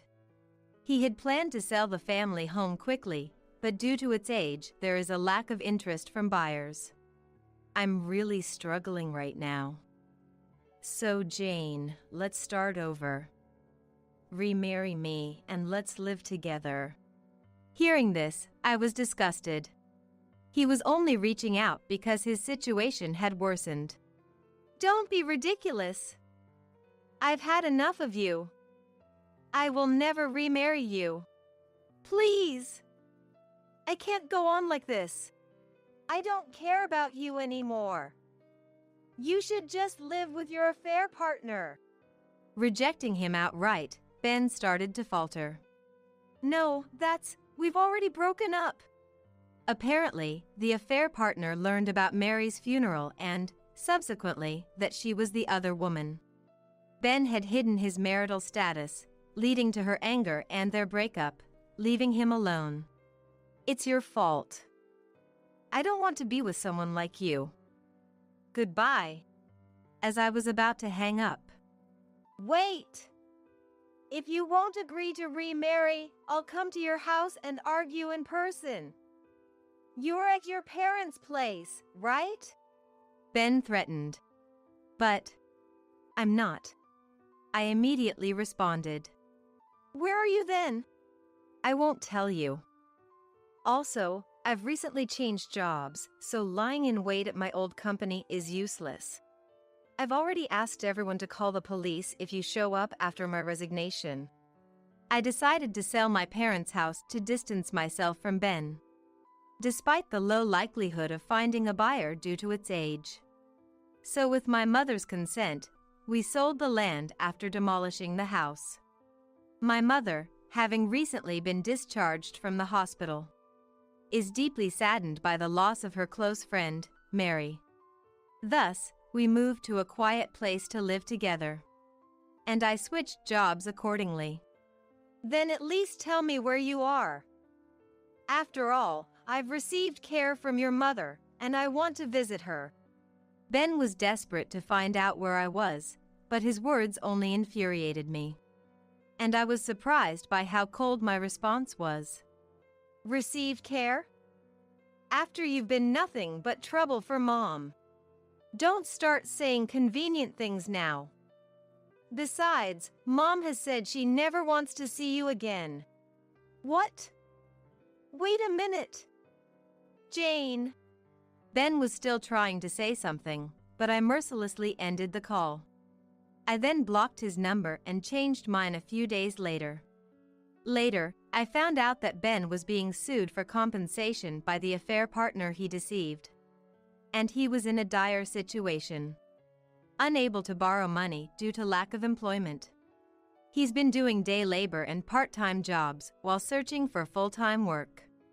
My mother and I have started a new life in a new place. Relieved to have cut ties with Ben and reminiscing about Mary without stress. Mom couldn't attend Mary's funeral, nor has she been able to visit Mary's grave since her hospital stay and the move have kept us busy. It seems she hasn't fully accepted Mary's death, often crying while looking at photos and videos of them together. I really want to visit Mary soon, she said sadly, so I replied, yes, we should visit her grave soon. Planning to ensure we don't accidentally encounter Ben. I'm looking forward to making our new life in this new place fulfilling while supporting my mother. On the day we celebrated the 50th wedding anniversary of my in-laws, I arrived late and pulled along my son to introduce him to my sister-in-law, Abigail. This is my son, Mark. Mark, say hello. I'm Mark. I'm 5 years old. Mark clung to me and looked at Abigail, shyly greeting her. Abigail, as I mentioned in my letter, my son has a congenital disability. Before I could finish, Abigail blurted out. EW, what a monster! Don't let it spread to my kids. In that moment, both Mark and I froze as if time had stopped. Abigail's husband didn't say anything, but his look of discomfort was evident, clearly wanting to keep his distance. Kevin and the in-laws were speechless and rigid. I couldn't believe what was being said to such a young child, filled with disbelief. Not knowing what to say to the insensitive remarks of Abigail and her company. I stood there motionless until I heard a voice from beside me. Do people hate me again? Mark looked down, desperately trying to hold back tears. Such words would hurt an adult, let alone a child. It's not contagious. He has albinism, which just means he was born with less pigment. It's still a disease, it can spread. Scarlett, get rid of that ugly kid fast. Get out. My husband was trembling with anger. During the heated argument, tears fell from Mark's eyes. Interrupting Kevin, who seemed ready to confront Abigail, my father-in-law Robert spoke up.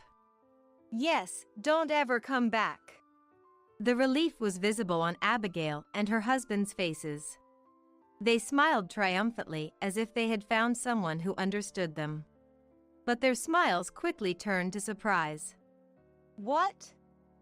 Dad, what are you doing? My name is Harper, a 40-year-old housewife living with my husband, Kevin, and our son, Mark. Only 5 years ago, the thought of living happily as a family of 3 was unimaginable. Kevin and I had always wanted children but were unable to conceive. I desperately wanted a child, and so did Kevin, which led us to seek fertility treatments at a hospital. There were days when it was hard to see pregnant women in the waiting room, reminding me that children are a gift. Despite careful diet and health management, I often wondered why I couldn't have a child, leading to days filled with self-loathing. The fertility treatments were not only emotionally taxing but also a financial burden, leading to many tearful nights. During those times, the person who was always there to support me was none other than Kevin. His encouragement, holding my hand, and accompanying me to the hospital were incredibly reassuring. "It's okay, I'm sure our baby is just waiting for the right time to come to us." Miraculously, his words gave me hope, and I became more positive.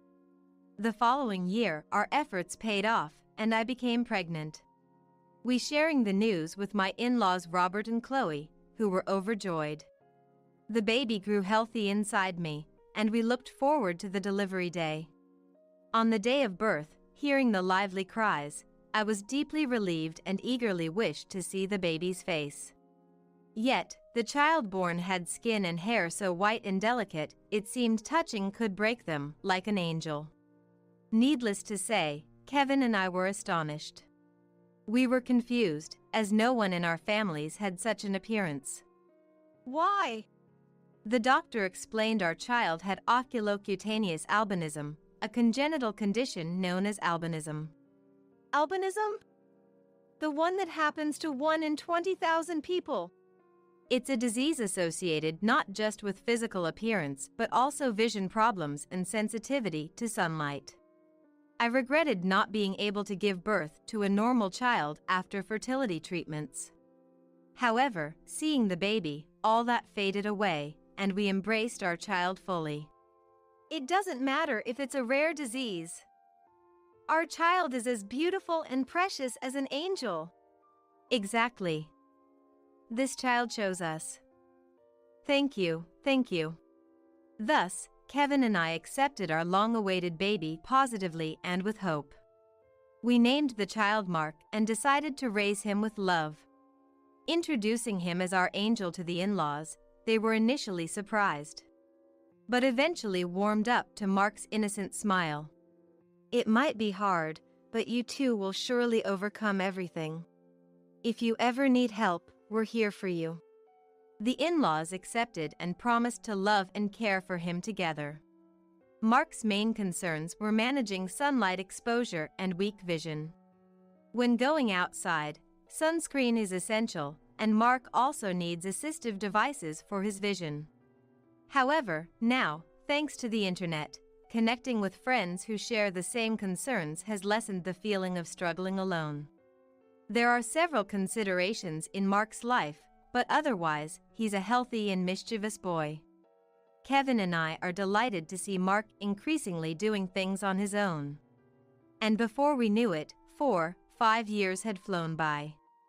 During this time, we visited the in-laws' house for Christmas, long weekends, and whenever the timing was right. The in-laws live about a 10-minute bus ride away, and from the station.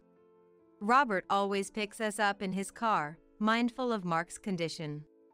"Thank you for always picking us up." "No problem. I always can't wait to see my grandson." Once in the car, Mark always brightened up. Certainly, he liked cars, but there was a more pressing issue for him: the stares from others. When on the bus, some people would gawk or recoil at Mark's appearance, whispering or turning away. There were even times when people pointed their phone cameras at him, leading us to ask them to stop and shielding Mark from their view. Such actions deeply saddened me as a mother and sometimes made me angry, wondering why they would do such things. Affected by these stares, Mark would shrink into himself on the bus. Especially since turning 5, he would hide behind me or Kevin, or cling to Robert and Chloe, curling up small. Thinking how hard it must be for Mark himself tightened my chest with pain. One night, before bed, Mark asked, "Mom, Dad, am I weird? Does everyone dislike me? Why would you think that?" I replied, "Because, in the train, everyone looks at me so much." Hearing Mark express his feelings was heart-wrenching, and I've never felt more distressed. Kevin seemed troubled too, his brows slightly furrowed. I pulled Mark close, looked him in the eyes, and assured him, "You're not weird, and nobody dislikes you. Even if people look, you can hold your head high." With tears welling up in his eyes, He listened to my words and simply replied, "Okay, I understand." "Mark, how about you sleep with Dad tonight?" Okay. Read me a story? Excited, Kevin headed to the bedroom with Mark. Watching them, I stayed in the living room, sighing. The 50th anniversary celebration for Robert and Chloe is coming up, and I'm a bit worried. At kindergarten, there are teachers to support and friends who are told about Mark's condition, which offers some comfort, but public places are a different story. Struggling with this challenge, Mark, Kevin, and I were all searching for solutions, discussing with friends as well. Recently, Kevin brought up the 50th wedding anniversary celebration of the in-laws. Abigail, my sister-in-law living far away, would be coming, and it was suggested we celebrate grandly with her family. Mark hasn't met Abigail yet. It might be a good opportunity, don't you think, Scarlett? Abigail too? Truthfully, I didn't have the best impression of Abigail, my sister-in-law. Her family moves often due to her husband's job, and I've only met them once or twice. When Mark was born, I sent a letter but received no reply. Worried they didn't care about our family, I felt anxious about introducing Mark. When I shared my concerns, Kevin reassured me with a smile, "It'll be okay." Abigail isn't that bad, and her husband has always been nice to me. Okay. I conceded, perhaps overly concerned about others' judgments. Maybe Abigail and her husband are genuinely kind, and the lack of response to my letter was just due to their circumstances. If they're coming all this way to celebrate their parents' 50th anniversary, we shouldn't dismiss their intent. While I could handle any comments about me, I worried whether Mark would be accepted or subjected to stares like on the bus. But we agreed to include Abigail's family. And so, with lingering anxiety, we approached the day of the 50th anniversary celebration. Due to flight schedules, Abigail's family would arrive later. For this special day, instead of Robert's car, Kevin and I escorted the in-laws to a high-end restaurant.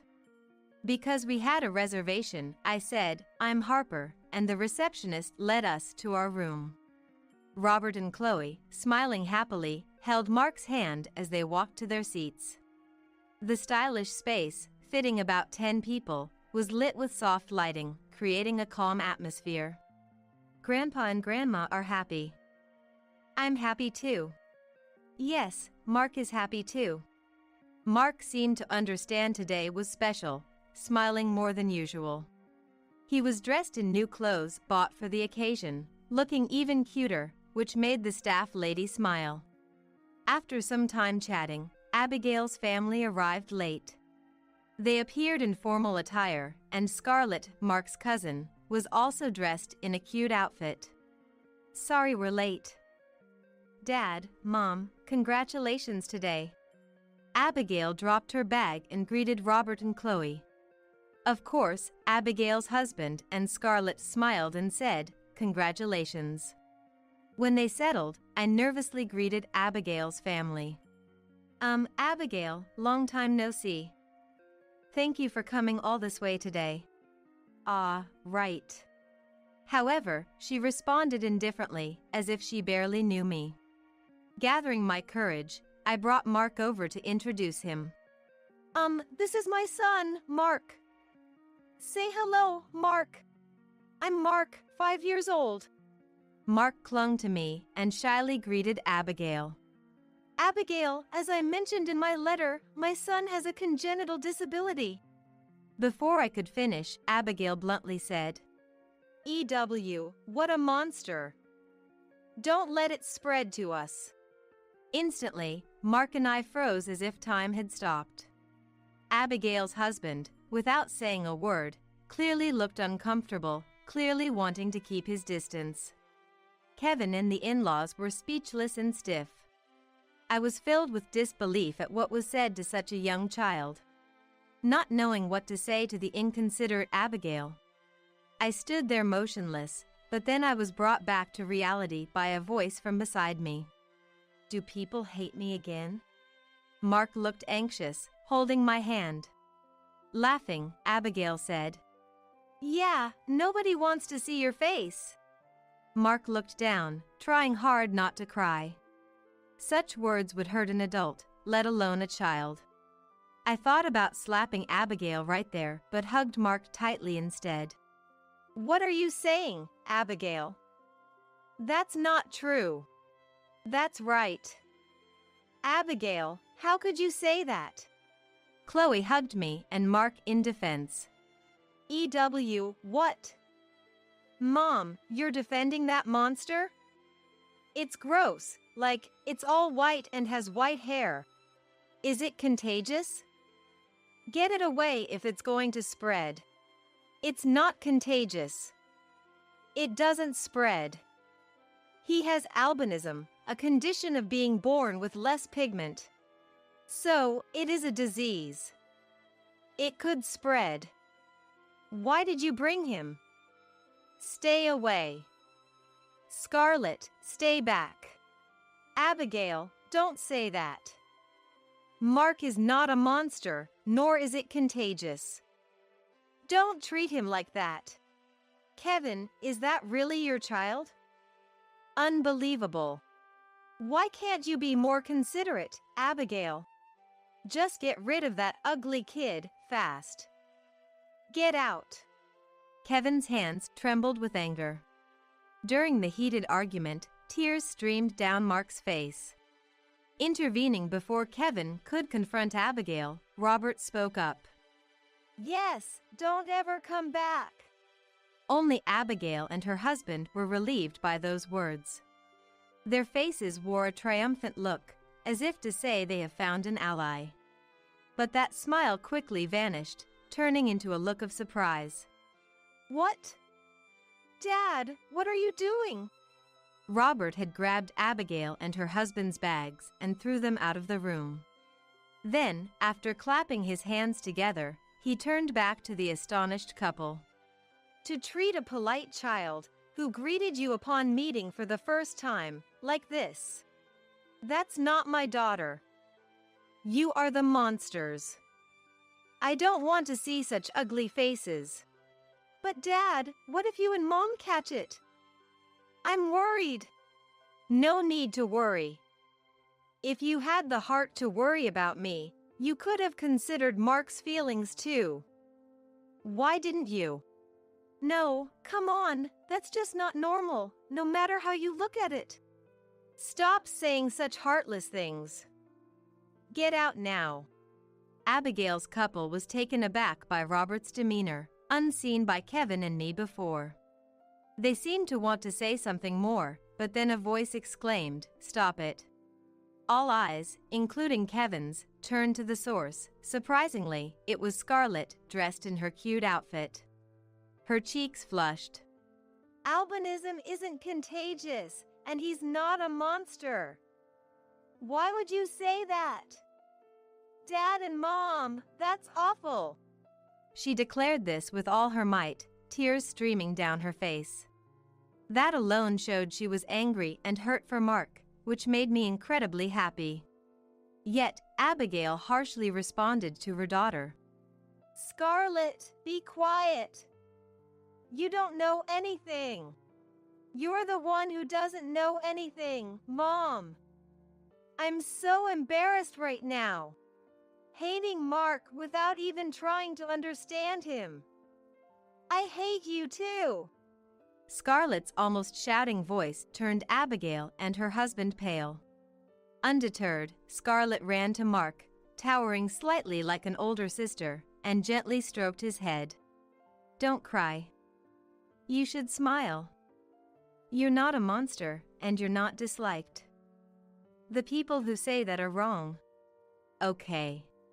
Both Scarlett and Mark's faces were smeared with tears and runny noses. It was difficult to get Abigail and her husband to understand Mark, but Scarlett was different, which was reassuring. Seeing Scarlett approach Mark and pat his head, Abigail seemed to snap out of it, hastily leaving with her husband without a word. The commotion drew the attention of other patrons outside, likely making Abigail's family feel unwelcome. While some staff members asked patrons to return to their seats, we resumed our conversation as if nothing had happened. The rest of the meal went smoothly, without tears or derogatory words, marking a peaceful time. After the 50th wedding anniversary celebration ended, and we returned to our usual lives, I was struck by a question. How did Scarlett know about albinism? Kevin, did you talk to her on the phone? No, I haven't. I thought you had told her, Harper. Wondering how she knew about Mark without us telling her, we received a letter. The sender was Scarlett, who had apparently gotten our address from Robert and Chloe. The letter, written on cute heart pattern stationery like that of a young girl, contained her earnest words. After dinner that day, we decided to read the letter together. The letter began with "To Mark's mom and dad," sharing Scarlett's personal thoughts on people with albinism. Scarlett, due to her parents' moves, had changed schools several times, about 3 in total. At one of her previous schools, there was a child with albinism similar to Mark. This child had white hair and wore special glasses for poor vision. But after the teacher's explanation, all classmates respected and treated the child well. And Scarlett liked that child. Without discrimination against anyone, not minding their own disability. And being kind to everyone, she found them genuinely cool and fell for them. Even with poor eyesight, they had great hearing, were good at singing, and could play the piano. I wanted to be as kind as them, but Mom was different. On a day when parents gathered, seeing the albino child with Scarlett, Abigail frowned immediately. Scarlett, who's that child? Dyeing hair in elementary school? And those ugly glasses don't suit at all. You shouldn't play with that child, okay? Understand? Saying so, she complained. Scarlett was filled with disbelief and felt very upset. Shocked and frustrated at her inability to retort her mother's heartless words. So, I felt relieved when I could finally speak up about Mark.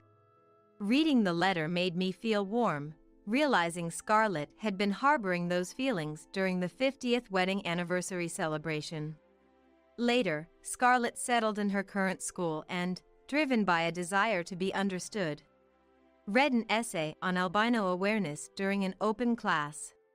My parents labeled my cousin a monster without trying to understand albinism.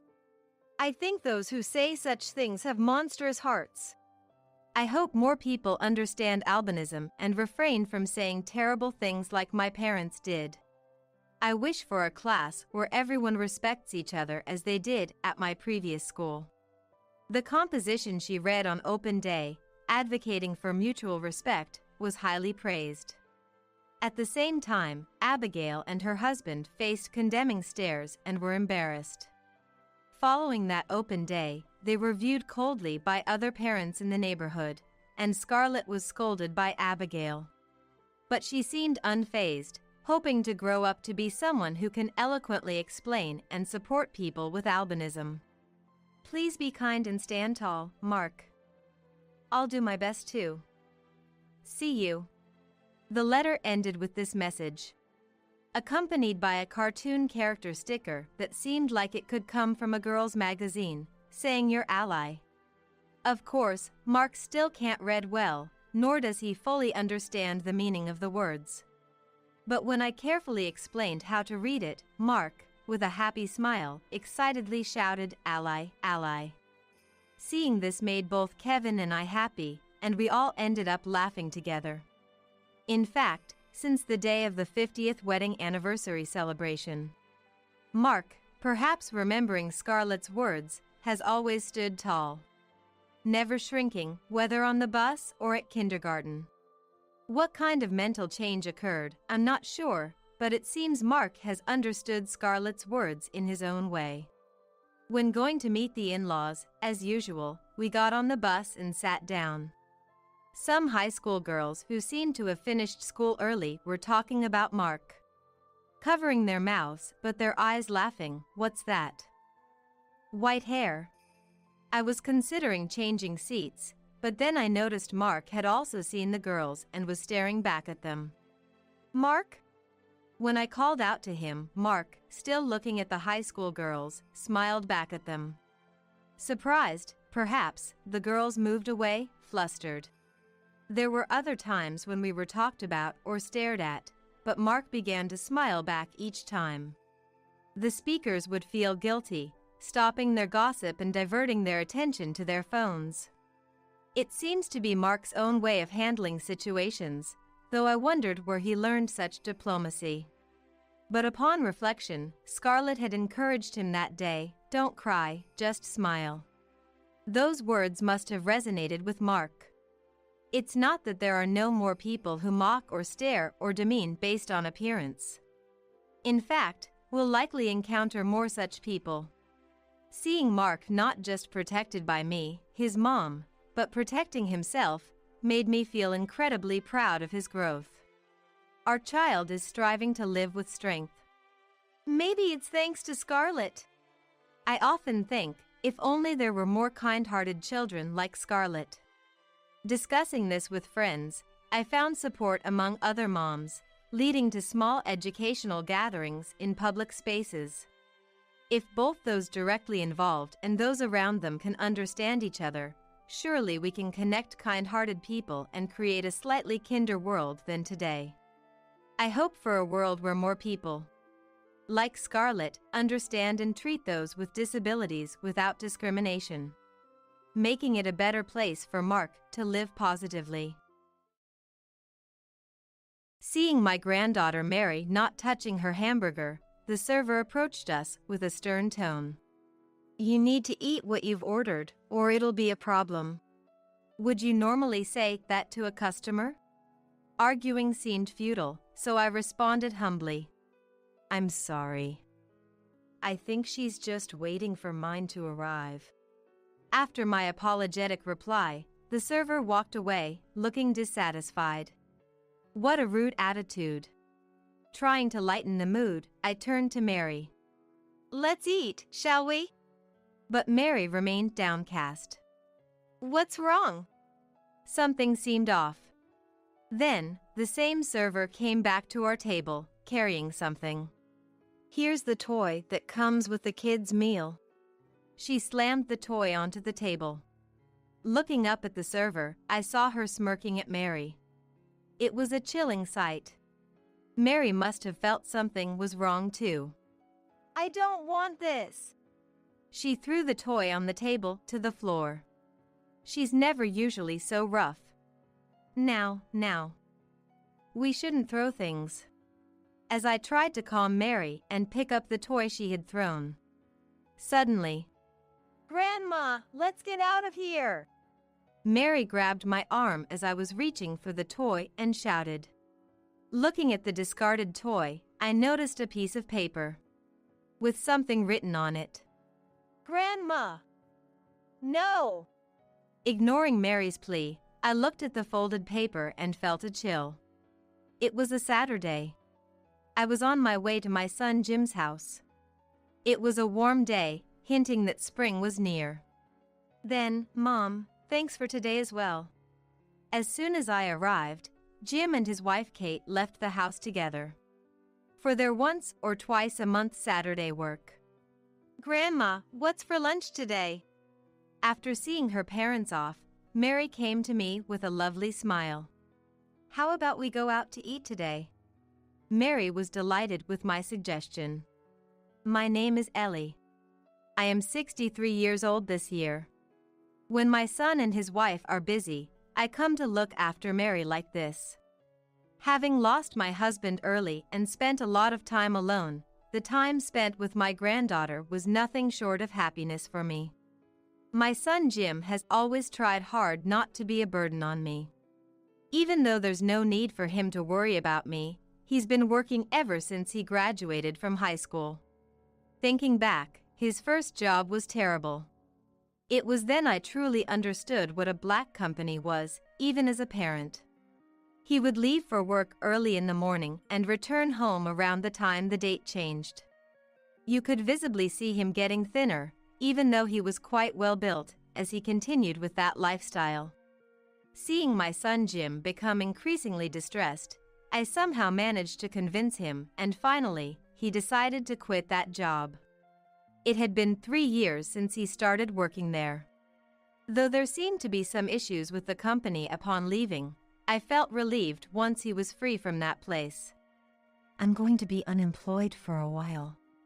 Jim said this with a look of regret, but seeing my child physically and mentally deteriorating was much harder for me. When I told him that, I'll take my time to think and decide on the next place. He smiled, seemingly reassured.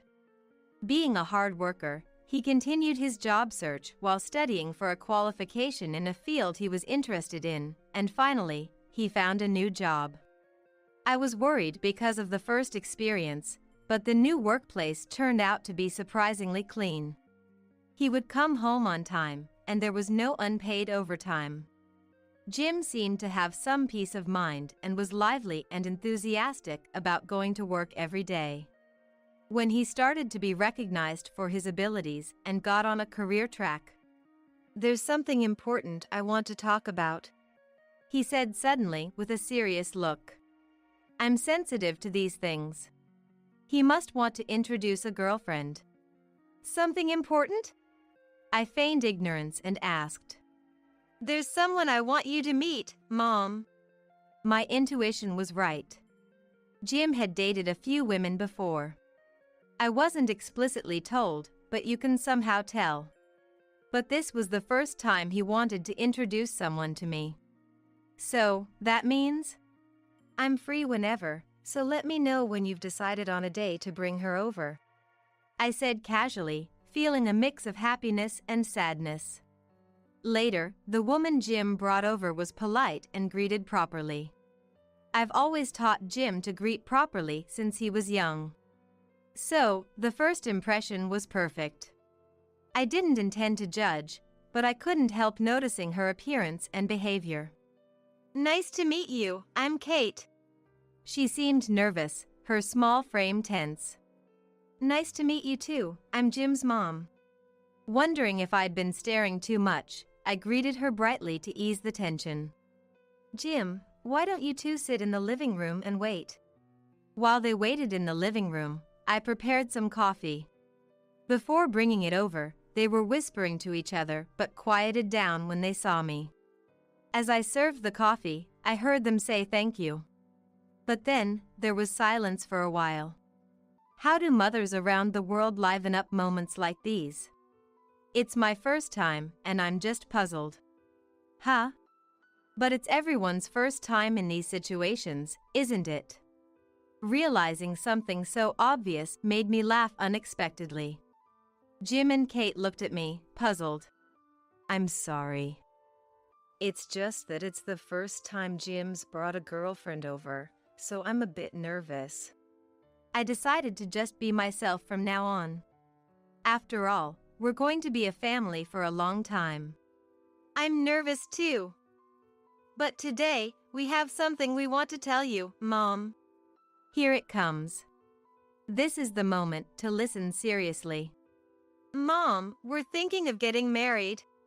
I thought so. "We've already got the okay from Kate's parents, but..." Jim stops mid-sentence, looking surprised. Next to him, Kate also seems flustered. What are they both so flustered about? "Mom." They peek at my face, worried. Wondering what was happening, I felt something cold spill onto my hand on my lap. It took me a moment to realize, but it seems tears were falling from my eyes. "I'm so sorry. Did I do something wrong?" It's the first meeting, and here the mother of the person they want to marry is suddenly crying. Kate's panicked reaction is now a funny story, but at that moment, she must have been really anxious. "Oh, why is this happening? I'm not even sure myself." Saying that, I laughed through my tears. I had no intention of opposing Jim's marriage. In fact, I was happy that he had finally found someone to be happy with other than me. These tears must be of happiness. But I couldn't deny feeling like a part of my heart was being taken away. After excusing myself for a moment and coming back, they still looked worried. With a deliberately cheerful voice, I said, "Kate, I trust Jim.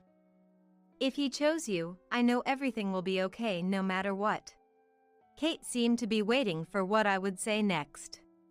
"Promise me, both of you, to build a happy family together."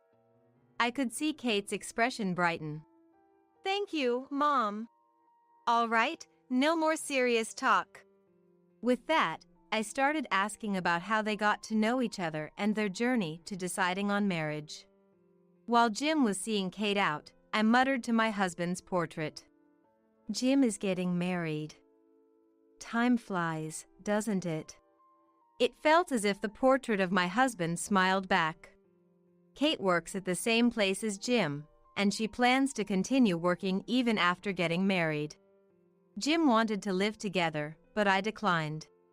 I didn't want to intrude on the young couple, and I was looking forward to having time to myself, neither wanting to be a burden nor to burden them. They decided on a new home within cycling distance from our house, and Jim moved out. Time flew by, and soon my granddaughter Mary was born. I was amazed at how adorable a creature a grandchild could be. As Kate's maternity leave was coming to an end, I checked with Jim. "Have you decided who will look after Mary?" I was hoping for a chance to take care of Mary. Not out of kindness or obligation, but because I wanted to be with her. However, Jim thought I was worried and gave me a disappointing reply. "Mom, don't worry. Our company has a daycare." Jim's new job really seemed to be a respectable white-collar company. I guess I won't be taking care of her. A few days later, Kate, who had been observing our conversation, brought me hope. "Ellie, are you free this Saturday?" She asked over the phone, and since I had no particular plans, I inquired about the matter. "Actually, both Jim and I have sudden work on Saturday, and the daycare is closed on Saturdays." I immediately responded, "Mary? You mean if I could take care of Mary?" I was leaning forward even though I was on the phone. "Could you?" I almost answered too eagerly, but kept my composure. "Yes, that's fine." My voice must have trembled with excitement. Kate sounded happy on the other end of the phone. Since then, I occasionally take care of Mary, which has continued to this day. As it approached noon, I took Mary out. As promised, we walked to the nearby family restaurant. I would prefer to eat at home, but after receiving suspicious calls and an unexpected pizza delivery while taking care of Mary at Jim's house, I felt uneasy. The family restaurant we were heading to was where I had worked part-time before, familiar and convenient for us. Upon arrival, the staff guided us to the usual spacious sofa seat. It was Saturday lunchtime, but it wasn't too crowded. "Mary, what would you like to eat today?" I handed her the menu while sitting next to her. "I want the kids' menu." Mary opened the menu to the kids' menu page. "I'll have this." She pointed to her usual choice, a hamburger. Mary really loves hamburgers, doesn't she? Seeing Mary's smiling face, I chose my own meal. Although spring was near, the days were still a bit chilly. I decided on the seasonal pot au feu. After placing our order via the touch panel, we went to the drink bar. Mary chose orange juice, and I filled a cup with coffee, then we returned to our seats. "Did Grandma know I like hamburgers?" "Of course." It was a casual conversation, but my face was smiling the whole time. "Right, Mary.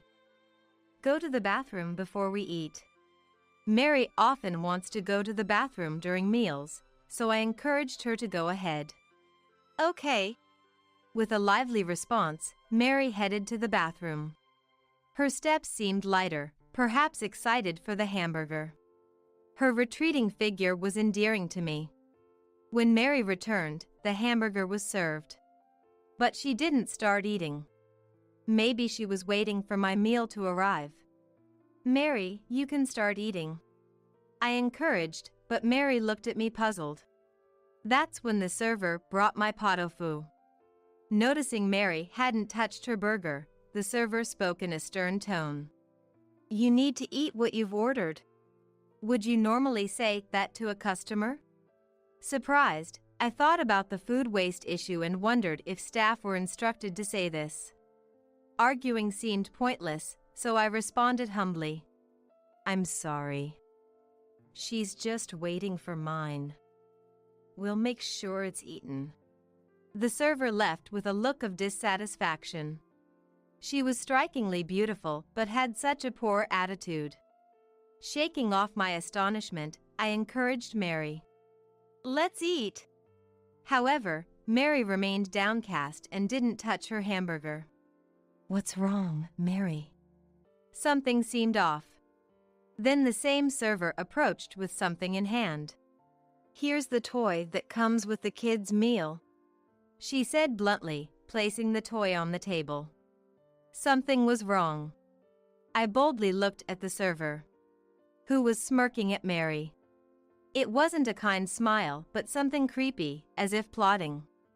Feeling a chill, Mary must have sensed something too. "I don't want this." She threw the toy on the floor. Something she'd never normally do. Under different circumstances, I would scold her, but this was different. Aware of other customers, I tried to calm her. Now. We shouldn't throw things." As I tried to calm Mary and pick up the toy she had thrown. Suddenly, "Grandma, let's get out of here!" Mary grabbed my arm as I was reaching for the toy and shouted. "What are you talking about?" I noticed something had come out of the discarded toy. Like a piece of paper. "Grandma, no!" Ignoring Mary's plea, I looked at the folded paper and was horrified. It was covered in what looked like a spell. "What is this?" I remembered the suspicious calls at Jim's house, with a voice chanting a spell as soon as I answered. Could there be a connection? Noticing something was wrong, the manager came out from the back. "Is there something wrong?" he asked, offering a hand as I crouched. He seemed to notice the paper in my hand. "What is this?" The manager looked disgusted. Standing up, I explained the situation. The unpleasant server just glared at Mary, silent. "I'm very sorry." The manager apologized, but the woman wouldn't take her eyes off Mary. I feared for Mary's safety and hugged her close, addressing the woman. "Even though the manager has apologized, don't you have anything to say?" I had tried not to upset her, but it seems I reached my limit too. My tone became a bit harsh. Perhaps triggered by my tone, the woman suddenly shouted, "If it weren't for this brat!" She lunged at Mary. Instinctively, I shielded Mary, and the woman scratched me, yelling, "Move! Let go!" The manager tried to stop her, but he couldn't restrain her alone. Hearing the commotion, several male staff members subdued her, and someone had called the police. Mary started crying out of fear. "I'm sorry, Mary," I said, holding my scratched area and comforting her trembling body. Before the situation escalated further, Mary and I were taken to the restaurant's office. The woman was there too. "Emma, why did you do that?" The manager asked her, but she remained silent. "I'm really sorry." The store manager apologized to us again.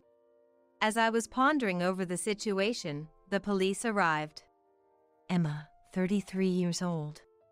I overheard her name during the separate questioning. I told the police about Emma's aggressive behavior towards Mary for not eating her hamburger and about the suspicious paper in the toy. Then, Mary, who had been listening. "Grandma, it's not that." She tugged at my sleeve. "What's wrong?" I asked, but she seemed hesitant. "Mary, can you tell me that story?" A young police officer gently encouraged her. I saw it. When I was going to the bathroom, that woman put shrimp in the hamburger. Mary hesitantly testified. It was a fact I hadn't known. So that's why you didn't eat it? It sounded like Emma clicked her tongue. The young officer seemed to realize. This child has a shellfish allergy. He finally understood and asked the manager to check if the hamburger was still available. Too bad, it must have been disposed of by now. Emma spoke up for the first time after the two had left the office, crossing her arms and legs with a disdainful look. Could you answer our questions as well? The officer sighed in disbelief at her questioning. That's what I've been saying.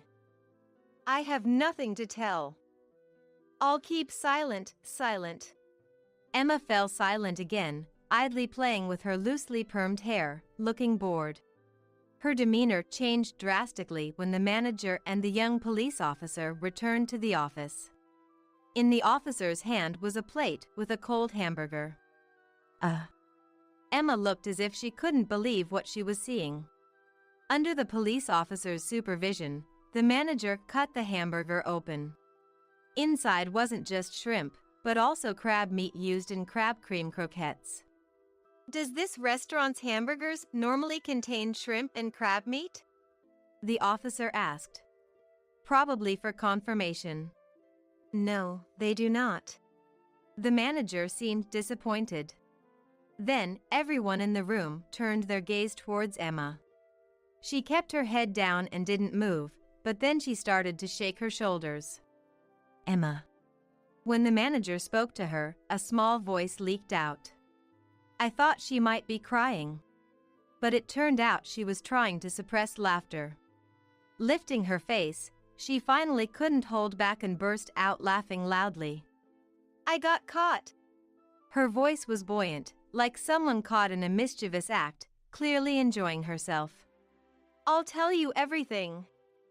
But I want that handsome guy over there, not you.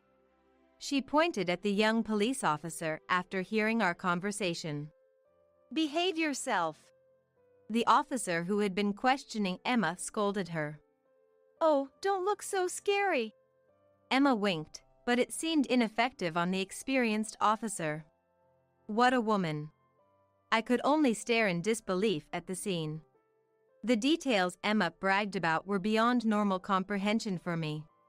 She claimed to be Jim's ex-girlfriend, a co-worker from his previous black company. Jim was treated as incompetent there, so Emma had broken up with him.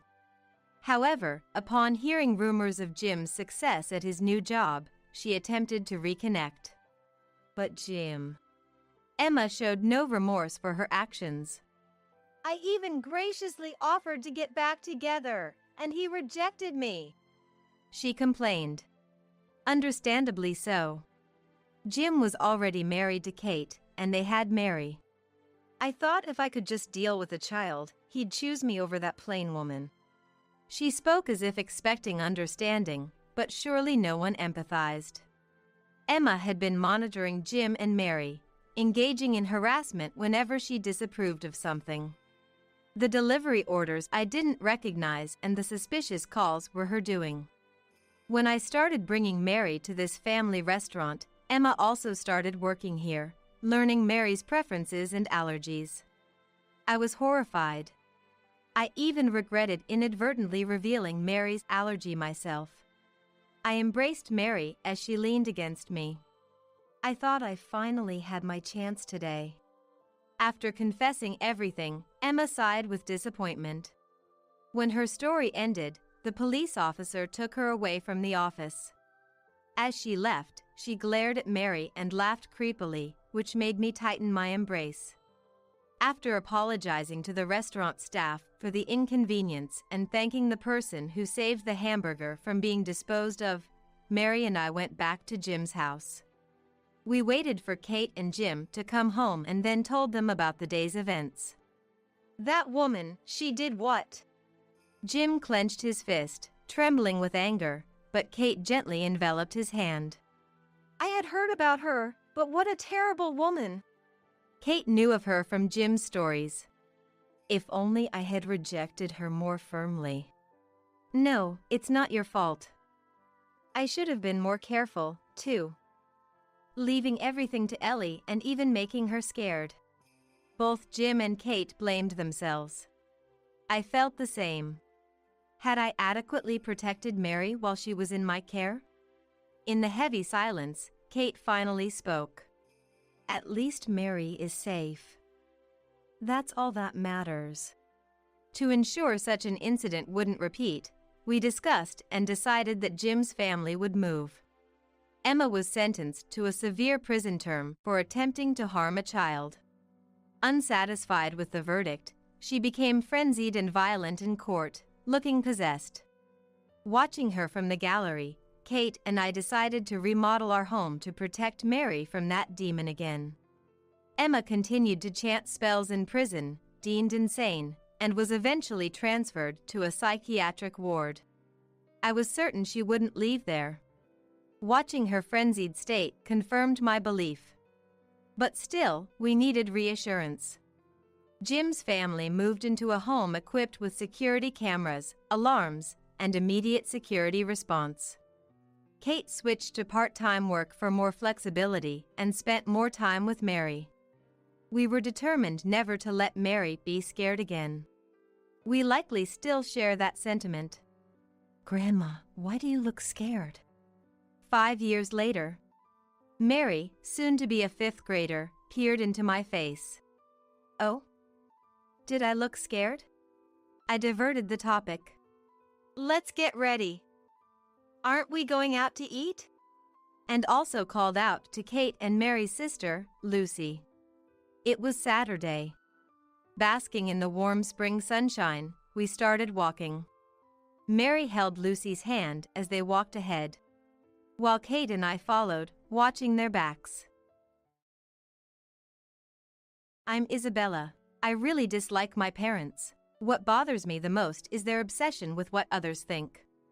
They use their affectionate behavior towards me to win over people's approval.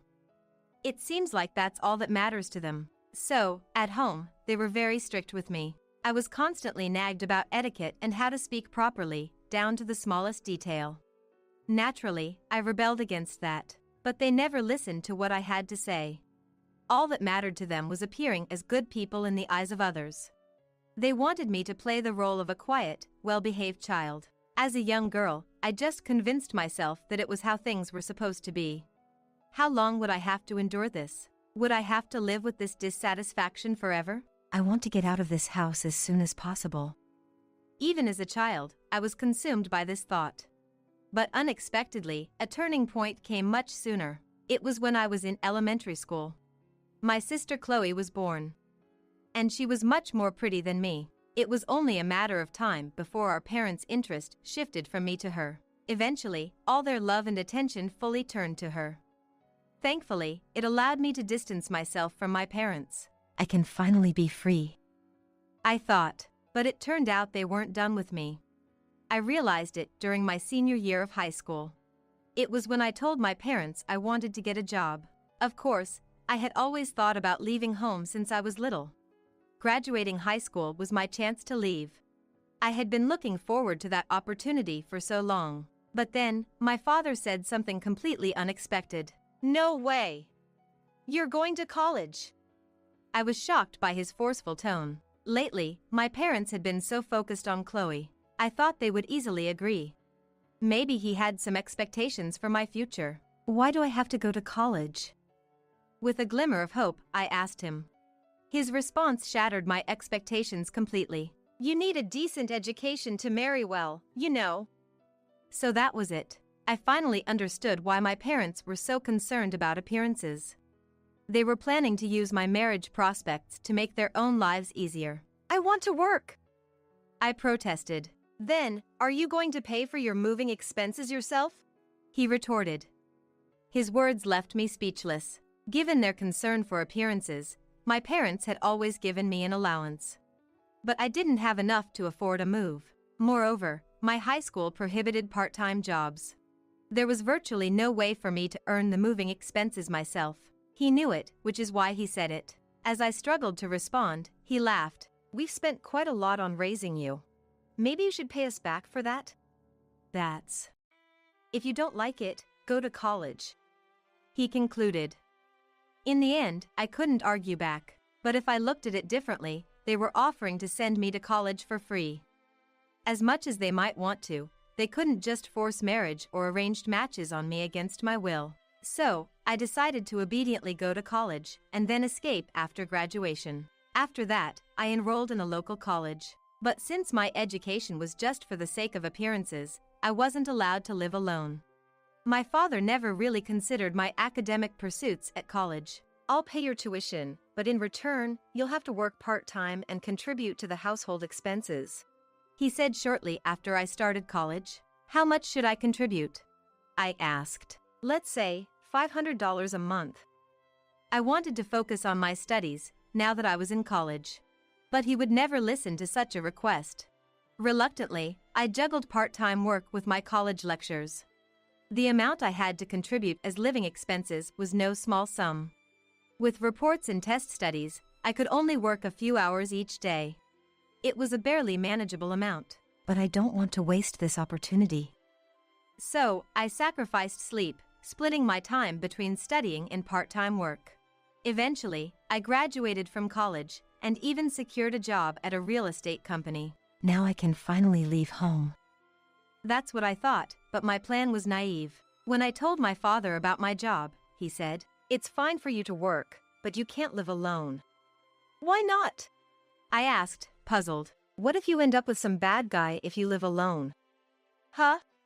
"Anyway, stay at home until you get married." "That's ridiculous." "Or can you pay back your college tuition right now?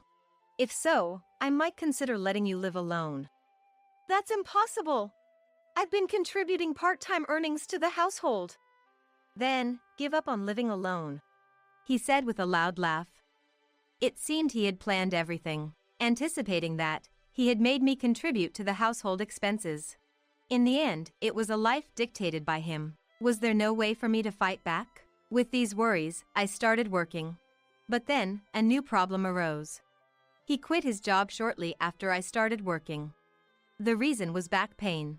Of course, that was just a facade. He just didn't want to work anymore, and was clearly relying on my income. Still, I couldn't abandon my family. I had even researched ways to cut ties with them, wanting to become a stranger.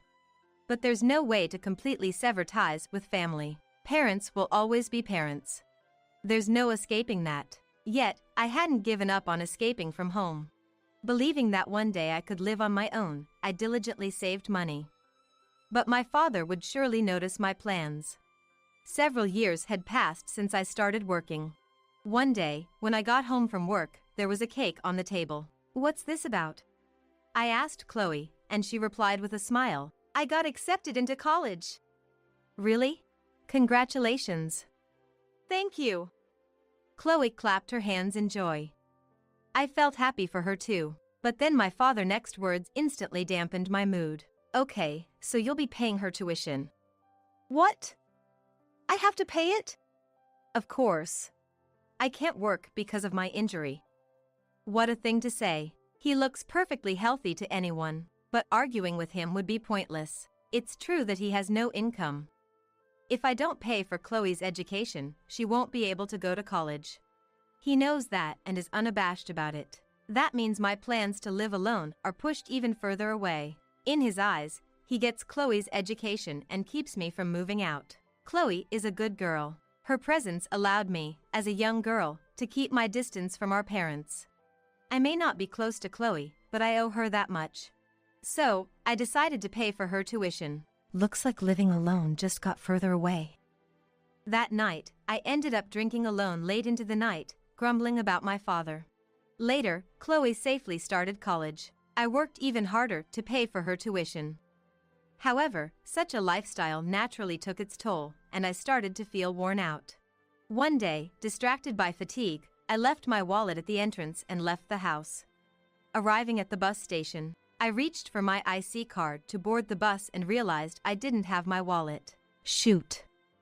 I left my wallet. I quickly remembered leaving it at the entrance. I called my mother, who was at home, and she said, "Chloe took your wallet to you. She had to go to college for something." "She did?" "She said she'd drop it off on her way." I immediately started running back home. Then, a few minutes from the bus stop, near a grocery store, I ran into Chloe. She was carrying a shopping bag from the store. "Chloe, do you have my wallet?" "Here it is." She handed me my wallet. I immediately checked the contents. "You're so suspicious," she teased.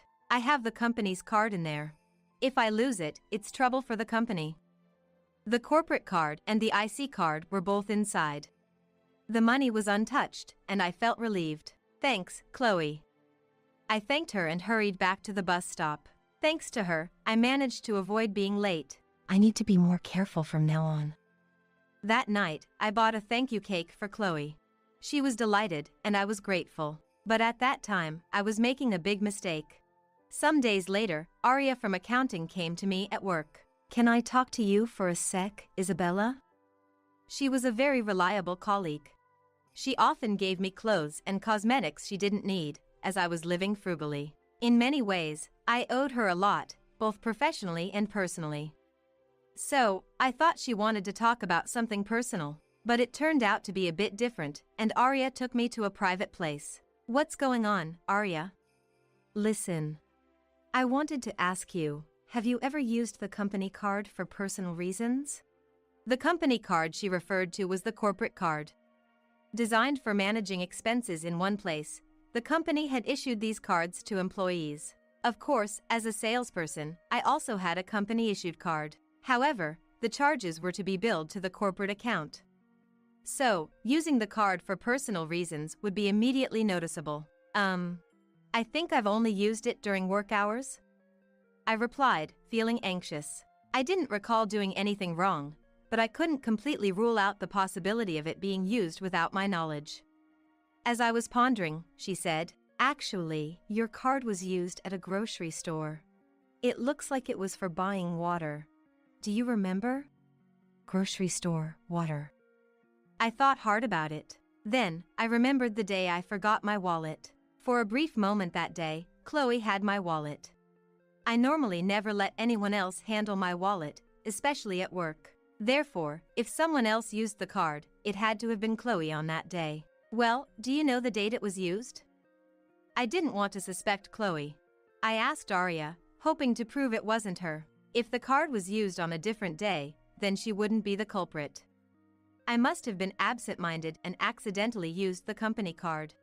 That's what I wanted to believe, but reality was harsh. The card had been used on the very day I forgot my wallet. "Is there anything you can recall?" Aria asked. On impulse, I blurted out, "Oh, I might have mistaken it for my IC card." "Really?" "I sometimes buy water before work." "I see. I'm really sorry about that."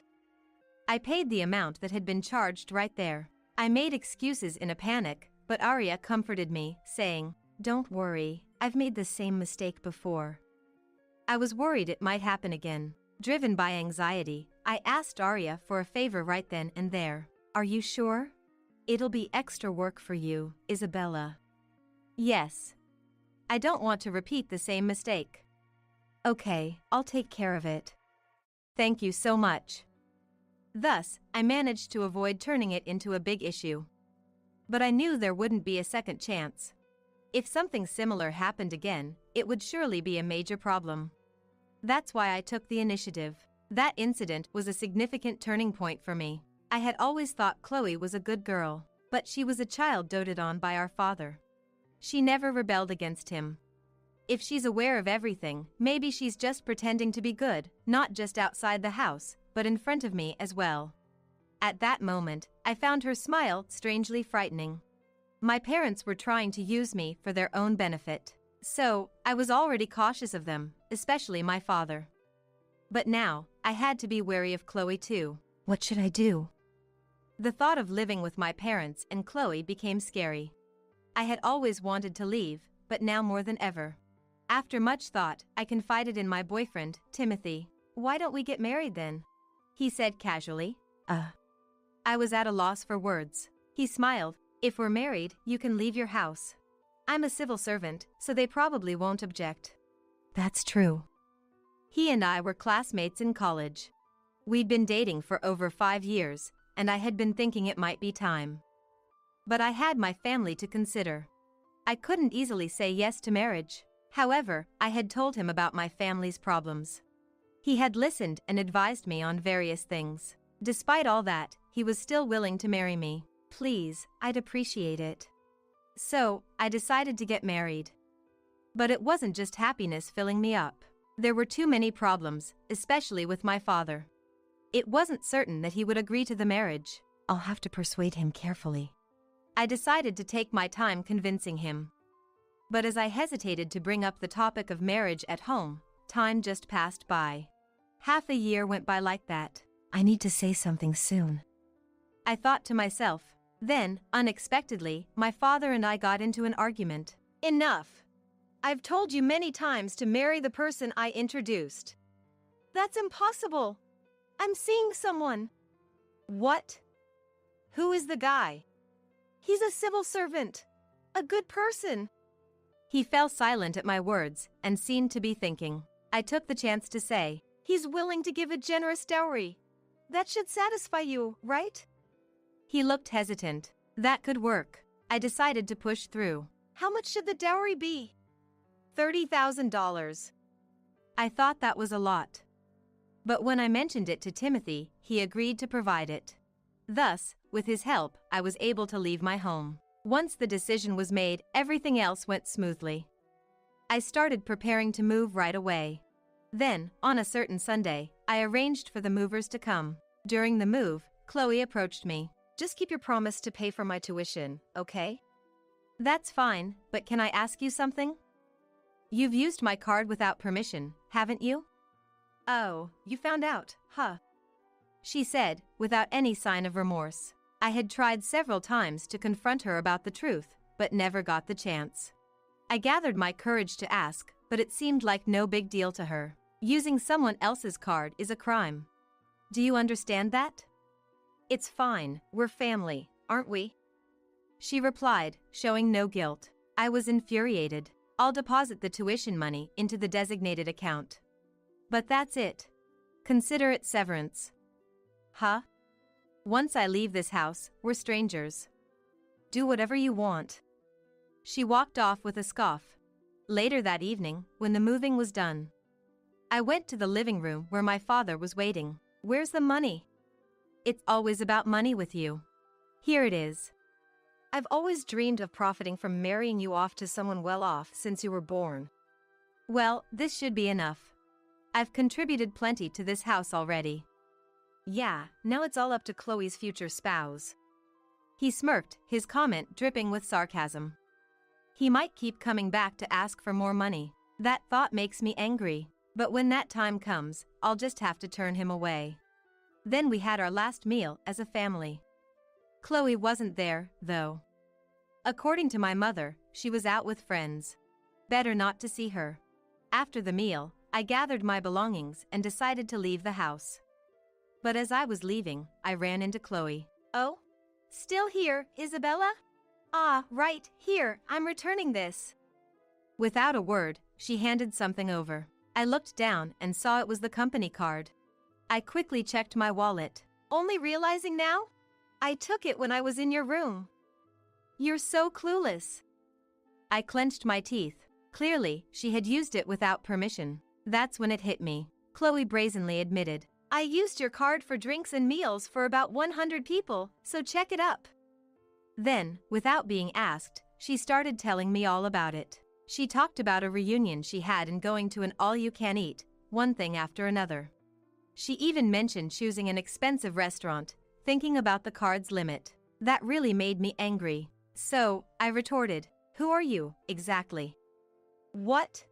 You were serious about us being strangers once you left home? But what about the tuition fee? She kept bothering me about it. The bank card for the tuition fees has been given to Dad, I said, and quickly walked away. Afterwards, I joined Timothy and started our new married life. Nothing much changed, though. I continued working, and the only real change was our home.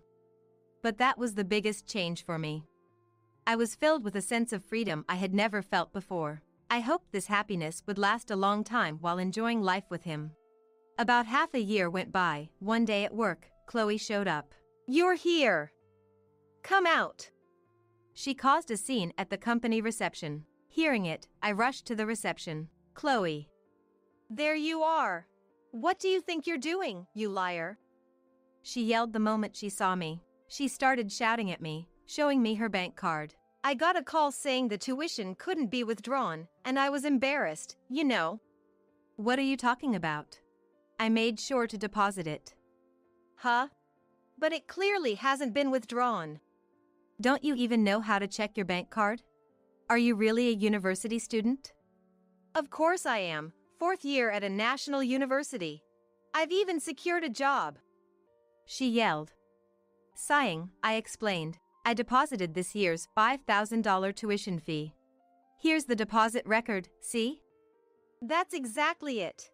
That amount was withdrawn from the card. You must have done it." "It was you who withdrew it, right?" "I don't even have a card." "So it was you." "But I heard you paid for foods for 100 people with it, didn't I?" "Foods? What foods?" "Don't you remember paying for an all-you-can-eat for 100 people with the card?"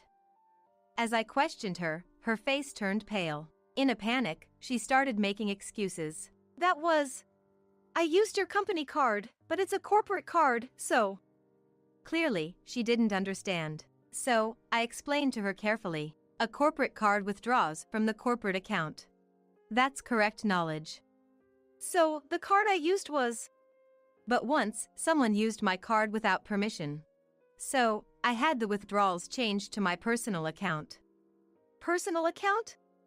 What I had was indeed a corporate card. That was when I realized. The withdrawals were being made from my personal account, not the corporate account. That setup, while involving more paperwork for expense claims, allowed for private use of the card. Essentially, it eliminated the need to carry multiple cards. Plus, if someone else used it, the company wouldn't suffer any damage. Meaning, when she paid for the drinks, it was already set to withdraw from my personal account. So, the amount for the drinks is gone. It's your responsibility since you used it." "What about the university tuition?" "I paid what was asked of me. You'll have to figure out the rest." With that, she began to make even more noise. Eventually, the police arrived and restrained her. "No! That's not me." "What do you mean? You admitted to using my card." "That was—" "I clearly told you. Using someone's card without permission is a crime." "But—" "Think about what you've done." In the end, she was taken to the police station for questioning. However, I didn't file a complaint.